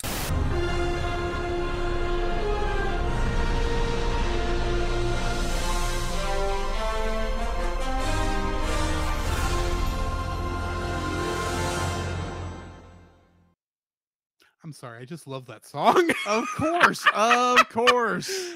First episode of tonight. Yes, is Mining the Mind's Minds. That's a tongue twister. Mining the Mind's Minds. Get it said right in a second. This episode is directed by Phil Mark Sagadraka. I hope I said that right. And written by Brian D. Bradley. In this episode, on a remote science outpost, stone orbs are bringing fantasies to life, while Tendi starts her first day as senior science officer trainee. Guest casting. The guest cast for this one includes Lauren Lapkus as both Jennifer Shrayan and Werewolf Jennifer. Werewolf Jennifer. That's how it listed it. Agreed. Ben Rogers as Steve Stevens and the patient in sickbay. Carl Tart as Core D and the Borg Snake. The Borg Snake? You forgot about the Did Borg I miss this? The one that shot the basketball at them in the cave? Oh, yeah, that's right. That's right. I was like, what the fudge is going on? That's the thing about this particular episode. If you have not seen this, everything I've just said sounds like chaos. It does, and it is. Paul F. Tompkins as Miglimo, and it just says young. Young someone. I don't remember who. Baron Vaughn as Mayor and Carrie Walgreen as Kearns. And a special guest star for this episode, Susan Gibney as Dr. Leah Brahms. Which I'm guessing you have no idea who that is. So, the character of Dr. Leah Brahms is a leader in warp field theory and contributed to the development of the Galaxy-class ship's warp drives. That's who the main idea behind this character is. She first appeared in the Next Generation episode Booby Trap as a hologram that Chief Engineer Geordi LaForge accidentally creates in the process of trying to figure out how to have the Enterprise escape an energy trap. Basically, every time the Enterprise got stuck in this one location, and every time the Enterprise would do something to kind of, start the engines to move out, the whatever was causing this would suck all the energy out of the drive and keeping the Enterprise from moving. That's what they were trying to get past. Turns out that the hologram program is a little too good, as holographic Brahms and Geordi start to develop feelings for each other throughout the episode. By the end of the episode, when Geordi has to turn off the program, it plays like two lovers saying goodbye to each other. If Geordi would have been smart, he would have deleted this program. However, in the Next Generation episode Galaxy's Child, which was in the following season, Okay. the real Dr. Leia Brahms comes on board to study the Enterprise, to study the engine modifications Geordi has made over the years. Oh. As the Enterprise is heading through an asteroid field, they get attacked by a spaceborne life form. Defending themselves, the Enterprise accidentally ends up killing this life form, which turns out to be pregnant. And after performing the equivalent of a C-section to save the child decides that the Enterprise is its mother and attaches itself to the ship, feeding off the warp drive. Oh, fun. As Geordi and Brahms attempt to figure out how to quote-unquote sour the milk to make it disengage, Leah comes across the holodeck program from Booby Trap. Oh. And you can imagine how that went. Specifically, when Geordi comes in and finds Dr. Brahms facing herself, it is the scene from her final appearance in Booby Trap where she says, "Geordi, when you are working on I am in these engines. When you are working with them, you are working with me." And something to that effect. It's like, oh wow, this is like the worst place you could have come awkward. in on. Like, I think I'd be like, Geordi, like, beam me up, Scotty. Now. Yeah. So yeah, that's who Dr. Leia Brahms is. Gotcha. Also in the episode, we see a Cuckoo Khan, the flying snake monster. Okay. Which previously appeared in the animated series episode House Sharper Than a Serpent's Tooth. Okay. Fun fact, if you've seen Black Panther Wakanda Forever, Cuckoo Khan is the name that the Mayan people that Namor is from call him because they believe him to be a representation of their god. They are based off the same source material. If you're trying to figure that one out. Gotcha. The psychic minds that appear in this episode produced a similar effect as the technology used on the Shore Leave planet from the original series episode Shore Leave and the Star Trek animated series sequel Once Upon a Planet, as well as the fantastical alien illusions experienced aboard Deep Space Nine in their episode If Wishes Were Horses. This episode features the first appearance of the Excelsior class USS Hood and the Excelsior class in general in animated form. The USS Hood first appeared in the Next Generation at premiere Encounter at Farpoint. The appearance of Cordy is the first reappearance of the Zaldan race since the Next Generation Season 1 episode Coming of Age, which aired 34 years previously.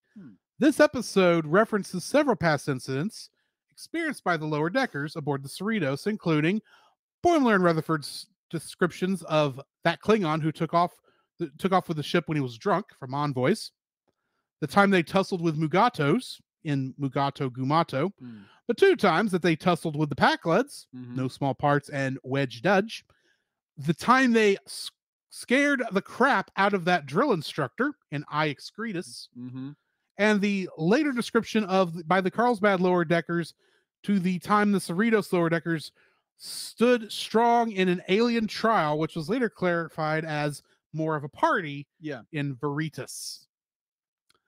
This episode included the use of a hand phaser to heat rocks, much like was accomplished by Sulu and was first seen in the original series episode, The Enemy Within.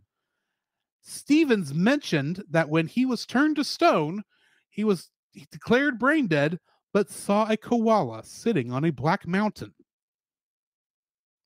This is a reference to the episode's Moist Vessel, where mentions the universe is balanced on the back of a giant smiling koala.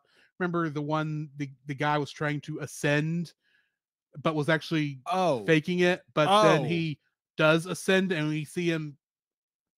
He says the universe is ruled by a giant koala. Why does he smile? What does he know? You don't remember this? I remember this. Wow. Where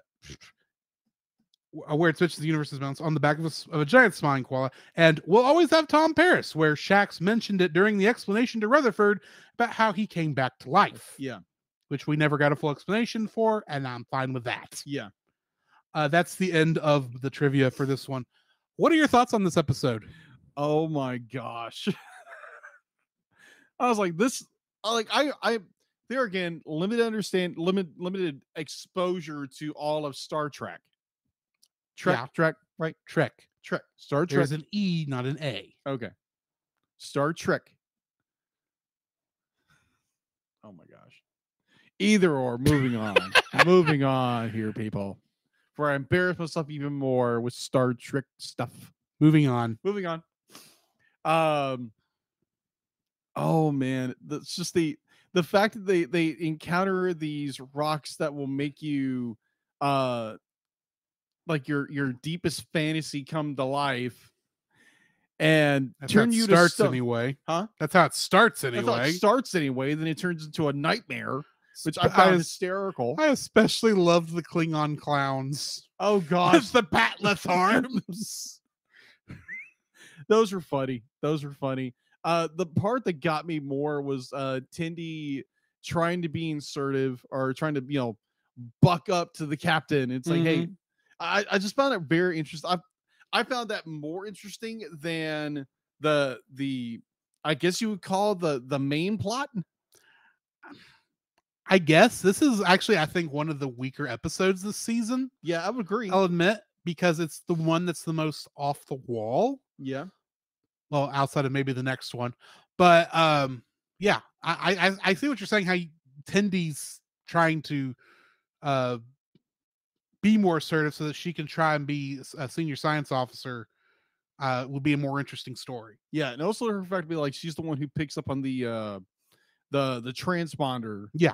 They're like, oh, there's a weird frequency going on here, and everybody's just ignoring her.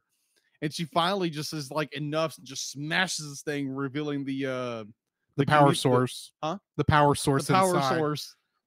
Where these two people are communicating, or they're working together to get more information from Starfleet. The rock-based life forms and the outpost scientists. I thought that was clever. The end of it was great. The psychedelic, all the monsters are trying to kill you kind of thing. Gonna turn you into stone. That was funny, but the Tindy story was better. Was more better. Yeah. Was a little more fleshed out. It was a little more intriguing. But yeah, I enjoyed the episode. It's a little weak with its. I think its A plot. Its B plot's better. If they would have stuck more with the B plot, I thought it would have been better. Yeah. I agree with you there, right. Actually. I don't think this was the best way to use Dr. Leia Brahms' character, even though I get the joke. It being a reference to how she is, her first appearance, basically. Right. And that apparently a lot of engineers have the same type of fantasies, I guess. Weird. Because that's the entire reason Rutherford had a fantasy on her, because Geordi had a fantasy of her. It's like, yeah, these are different people. Yeah. I get maybe he could have a crush, but still. It's like, oh yeah, we all have our crushes on this character. I'm like, really? Yeah. Just because she created the warp core? She didn't create the warp core. She just made it better, basically. Made it better. I really don't know a good way to explain it, because she's just Wow. a leader in the field, and she's the one who technically created the Enterprise's warp core. Yeah. But so yeah, I don't really think using the character in this way was the best way to handle using her character. Might have been funny if Rutherford had to deal with her on the Cerritos, because maybe the Cerritos is using the Enterprise D's design, since it's a newer ship than the D, and so maybe it's using technology that was made for the D, for the Galaxy class. But and maybe it causes trouble with the California class. Maybe. So maybe Rutherford would have to work with her on that, and maybe that could cause some issues and problems. Maybe. That might have been a better use of her character, other than, oh, I'm just a fantasy dream sequence thing. Yeah. And granted, I bet you that the actress had a lot of fun playing this scene. I almost guarantee it. It's just, I kind of wish. There's sometimes the jokes get in the way on the show, even though it's meant to be a comedy. Right. They're just sometimes it's like, you could tell a better story that is still funny if you just work a little bit better at making the coherent story first. But yeah, I agree with you that Tindy's story I think is done better in this. And maybe they just couldn't think of any other good jokes besides the idea that um, in reality, Dr. Ta'ana is actually her mentor instead of Miglimo. Yeah. Even though Miglimo is her official mentor. Yeah. But then who likes Miglimo, if we're being honest? True. He's like, he is Paul F. Tompkins, so comparing him to Shorty does make a lot of sense. That is true. But it's like if Shorty was actually intelligent. Very true. Which really explains a lot about that character. But yeah, this is just this is not my favorite episode of season 3. I do think it's the weakest one in season 3, but it is just a nice little fun episode. Agreed. You ready to hit the next one? Yeah, let's do that. Next episode, Room for Growth, which was directed by Jason Zurich and written by John Cochran. In this episode, Mariner, Boimler, and Tendi clash with their arch rivals, Delta Shift. Meanwhile, the Cerritos engineers go on mandatory relaxation leave. And that goes about as well as you think it will. Asif Ali plays Asif in this one. Mary Holland, it plays Taz. Charlotte Nick Dow played Meredith and Moxie. Artemis Pebdani played Caravitas. And of course, Paul Scheer played Andorithio Billups, and Carl Tart reprised his role as Kayshawn. Which I actually liked a lot of his sayings in this one from his language. They were funny to me. Gotcha. Getting into the trivia for this. 2 additional background characters introduced during season 1 are given names for the first time in this episode, that being Fedorov and Moxie. The opening scene where Captain Freeman is possessed by a mask and turns parts of the Cerritos into an ancient temple is a direct reference to Star Trek The Next Generation episode Masks, which is about as stupid as you think it is from what you saw in this episode, except it's Data that gets possessed by the masks. Yeah. It's a weird episode. Agreed, it is. Oh, you've seen it? What? This episode? Yes. No, Masks. No, I haven't. That's what I'm saying. That's the weird episode. Oh, okay. I thought this is referencing that episode. Yeah, this is a weird episode too. Yeah, but I mean the whole thing with the masks is what I was referring to. Gotcha. Taz and another unidentified masseuse are the 3rd and 4th Adosians to appear in Star Trek after Eric's from Star Trek The Animated Series and the Division 14 medical specialist from the Lower Decks episode Much Ado About Boimler. The Gallardonian, a member of Momal species, a member of Miglimo's species, and a member of Addix's species. Give you an idea of how many species have not been named yet. Right. All species first introduced in Lower Decks appear aboard the Dove. It is confirmed in this episode that Dr. Ta'ana at one point had a tail like all other Caitians. Oh, gosh. Earlier in her Starfleet career, she lost it in an unspecified incident. Oh, my gosh. That scene. That entire scene. I'm like, oh, my gosh. Last but not least, one of the Doppler emissaries' duplicates. Skeletal remains can be seen when Mariner, Boimler, and Tendi first enter the area under hydroponics, suggesting at least one duplicate was unaccounted for. Well, there's not a lot of oxygen down there, so I get it. Oh my gosh. Tinley. I like Tinley as a character more and more because she's a little more assertive than she used to be. Oh my gosh. This episode and the last episode and this episode, it's just more like, okay, you like Tinley more. Yeah. This is another, we also get to see another instance of Bold Boimler in this. Yeah, that's right. Yeah. Except now we know him as Anti-Grav Boy. That was great until it's like, oh, it's the deflector dish. Crap. Yeah. So let's talk about the holodeck scene. Oh gosh, why? I understand these two are a couple. I get it. Yeah, this has been the running, not the ring, but this has been going on since somewhere in season 2 is where it started. It did, where she realized she actually had feelings for Shax. Probably the episode where Shax came back. Yeah, for being honest. But yeah, that I love it. I love this moment in there where they're robbing the bank. Yes, that's absolutely like Bonnie and Clyde all day. I thought it was hilarious, and she's like, "It's like, oh, turn off all like Turn off the safety protocols." It's like, hold on, and close program. And that is not what makes him pause the program. It's mostly like, we never talk anymore. It's like, like I died. We haven't talked since. Oh Here, my gosh. I'll tell you a secret. Nobody knows how I lost my tail. Oh my gosh, Tinley. It's like, I've gotta know. It's on stars. It's like, I'm curious. It's like, nope, we don't want to find this out. Nope. But I do need to make a comment on one thing, because this is another instance where money is brought up on Star Trek. Mm-hmm. Except this is money from the past. Yeah. So there's been a thought that in Star Trek, the Federation does not have any money. Okay. I disagree with this. Just because it's not seen on screen doesn't mean there's not money. Sure. For one thing, there has to be some sort of exchange rate to the Ferengi's gold press latinum, since that is a thriving currency that pretty much everyone who wants to deal with the Ferengi has to be able to use. Yeah. And you can't replicate this stuff anywhere. That's part of the reason why it's actually still worth something. Mm-hmm.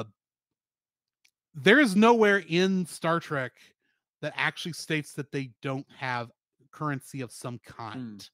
The closest that you get is in Star Trek First Contact. Okay. When I know you've seen the movie, right? Yeah, I've seen it. Okay, you know the scene where Picard and Lily are working their way through the ship, and she asks, I had a hard enough time finding enough titanium just to build a 4-meter cockpit. How much did this thing cost? Mm-hmm. And Picard says, the accumulation of money is no longer the driving force in our lives. Mm-hmm. People have used that quote to say that there's not money in Star Trek. That is not what Picard said. No. Picard said the pursuit and accumulation of that money is not the driving force in our lives.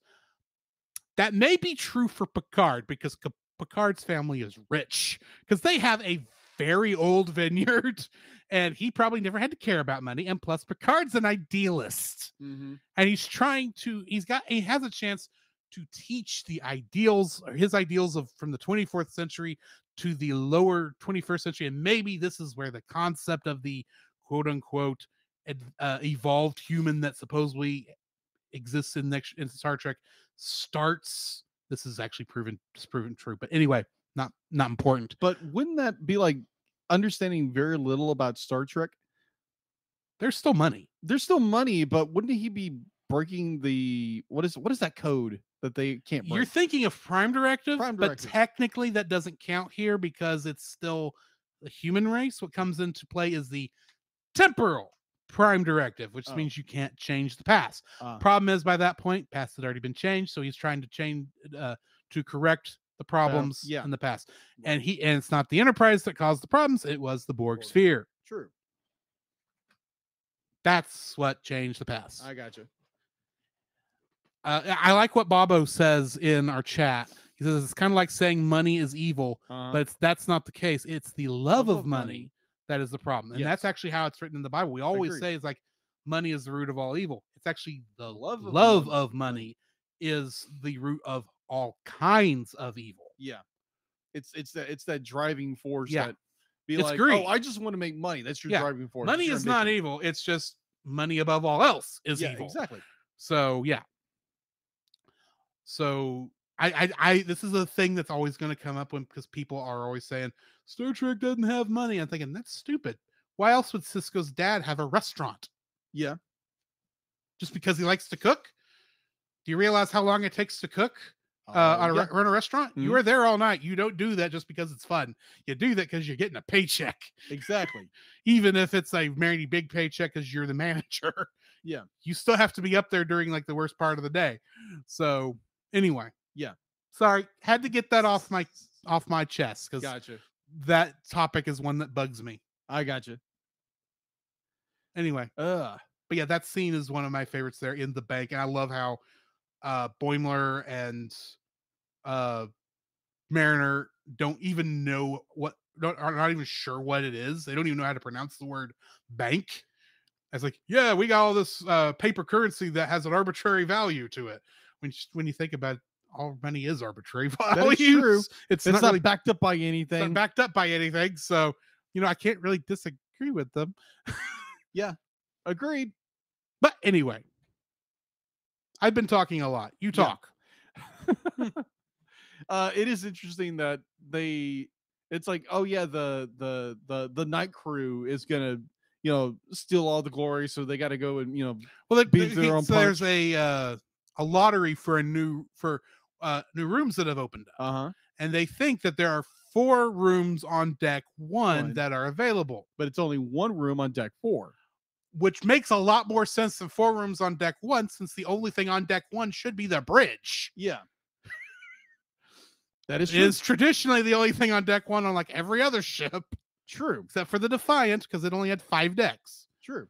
And they actually tactically designed that ship so that the bridge was sunken into the superstructure. But anyway, Either or. Be like, I do like kind of like the last episode. It's like, okay, they're on this little adventure. And hold on, what is the B story to this? uh Because I am drawing it. Rutherford. Okay, technically, them going after the room is the B story. Yeah, okay. The A story is, Oh yeah, the is spa. The spa, that's right. I totally forgot about that. Technically the A story. And I love how the engineers are fine, really. I mean, yeah, Yeah. they've been overworked, but that's just because they It's haven't just the had time captain. to stop. It's the captain who's gone nuts. And understand, She's a like, black stress man. can get to you, but I'm like, okay, Cap, you gotta de-stress a little bit. And the little Deus Ex Machina, they just come up with a device that like literally puts Dove out of business. Right. It's like, I need this destroyed. But why? This thing is all on us. Like, get rid of this now. It's like, yeah, because then we'll actually have to work. Yeah, exactly.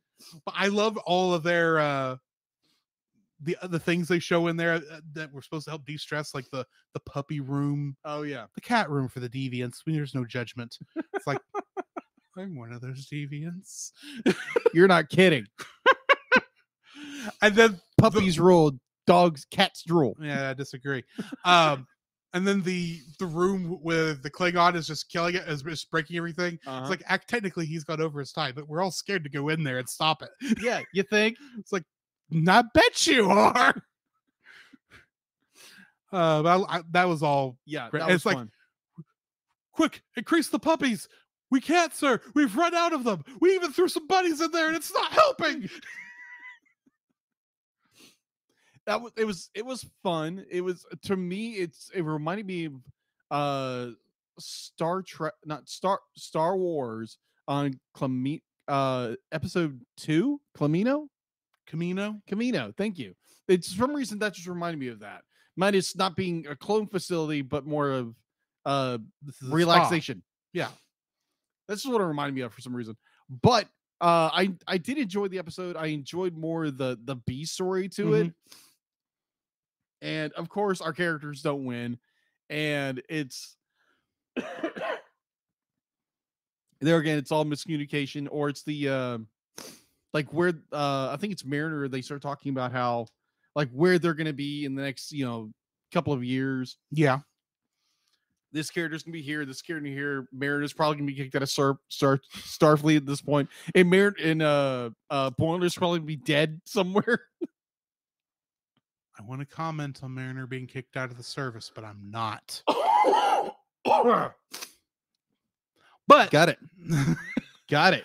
I do want to point one other cool little thing out that my trivia didn't show, but the fact that the way the engineers relax is by doing engineering. That has been a running gag since the original series with Scotty. Got it. Every chief engineer tends to prefer relaxing by reading one of their technical journals. This is not a good Scotty, I don't think. No. Anyway, let's not going to get into that. But yeah, that's just I loved the continuation of that running gag. Yeah. It's like how with some very few exceptions, most of the good doctors are cranky. Agree. I'm still waiting for Dr. Ta'ana to say something like, "You fool, I'm a doctor, not a such and such." Or he's dead, Captain. I'm still waiting for that because it's like those are the traditional lines. Grant they're TOS lines, but still. Anyway. Yeah, I always keep an ear out for those. Yeah. But yeah, I thought like they're interesting episodes. Other things I keep an ear out for, the number 47, which we've not seen a lot of. 47. 47. Okay. The most common number in Star Trek. All right. Okay. Well, that'll be a discussion for another episode. If it ever comes up again. Exactly. So yeah, that's going to be the end of this one, I think. Yep. Join us next time for the episodes Reflections and Hear All, Trust Nothing. Okay. I believe Hear All, Trust Nothing is the episode that takes place on Deep Space Nine. Oh, okay. A previous location on the in Star Trek. So join us for that next week with the Polar Express. You got anything to add before we cut out of here? Welcome to the Christmas train. In the meantime, this has been Drew. This is Jacob. And we'll catch you in the next frame. You can follow Jacob on his Facebook at Jacob B. Heron. His Facebook page, Jacob's Daily Art Corner, where he tries to draw each and every day. His Instagram at Jacob B. Heron. His Twitter at Jacob Heron. And his Letterboxd at Jacob Heron. You can find Drew on Facebook at Drew Dodgen. His Facebook page, Drew's Photo Bin, to see his photography. His Letterboxd page at GGeorge759. His Twitter at GGeorge759. And Instagram at Drew Dodgen. You can like us on Facebook at the Cellcast Podcast. On Twitch at the Cellcast Gaming. On YouTube at Cellcast. On Twitter at cast_cell. The Cellcast can be found at Apple Podcasts, Google Play Podcasts, Stitcher, Spotify, or anywhere else fine podcasts are downloaded from. Please rate and review us where you found us, and also on Podchaser. Email us at thecellcastpodcast@gmail.com. The Cellcast is a proud member of both the Pop Americana and Culture Box media networks. For more information, please see the link in the description. Our theme song is Drop and Roll by Silent Partner. And remember, that's Cell, with a single L.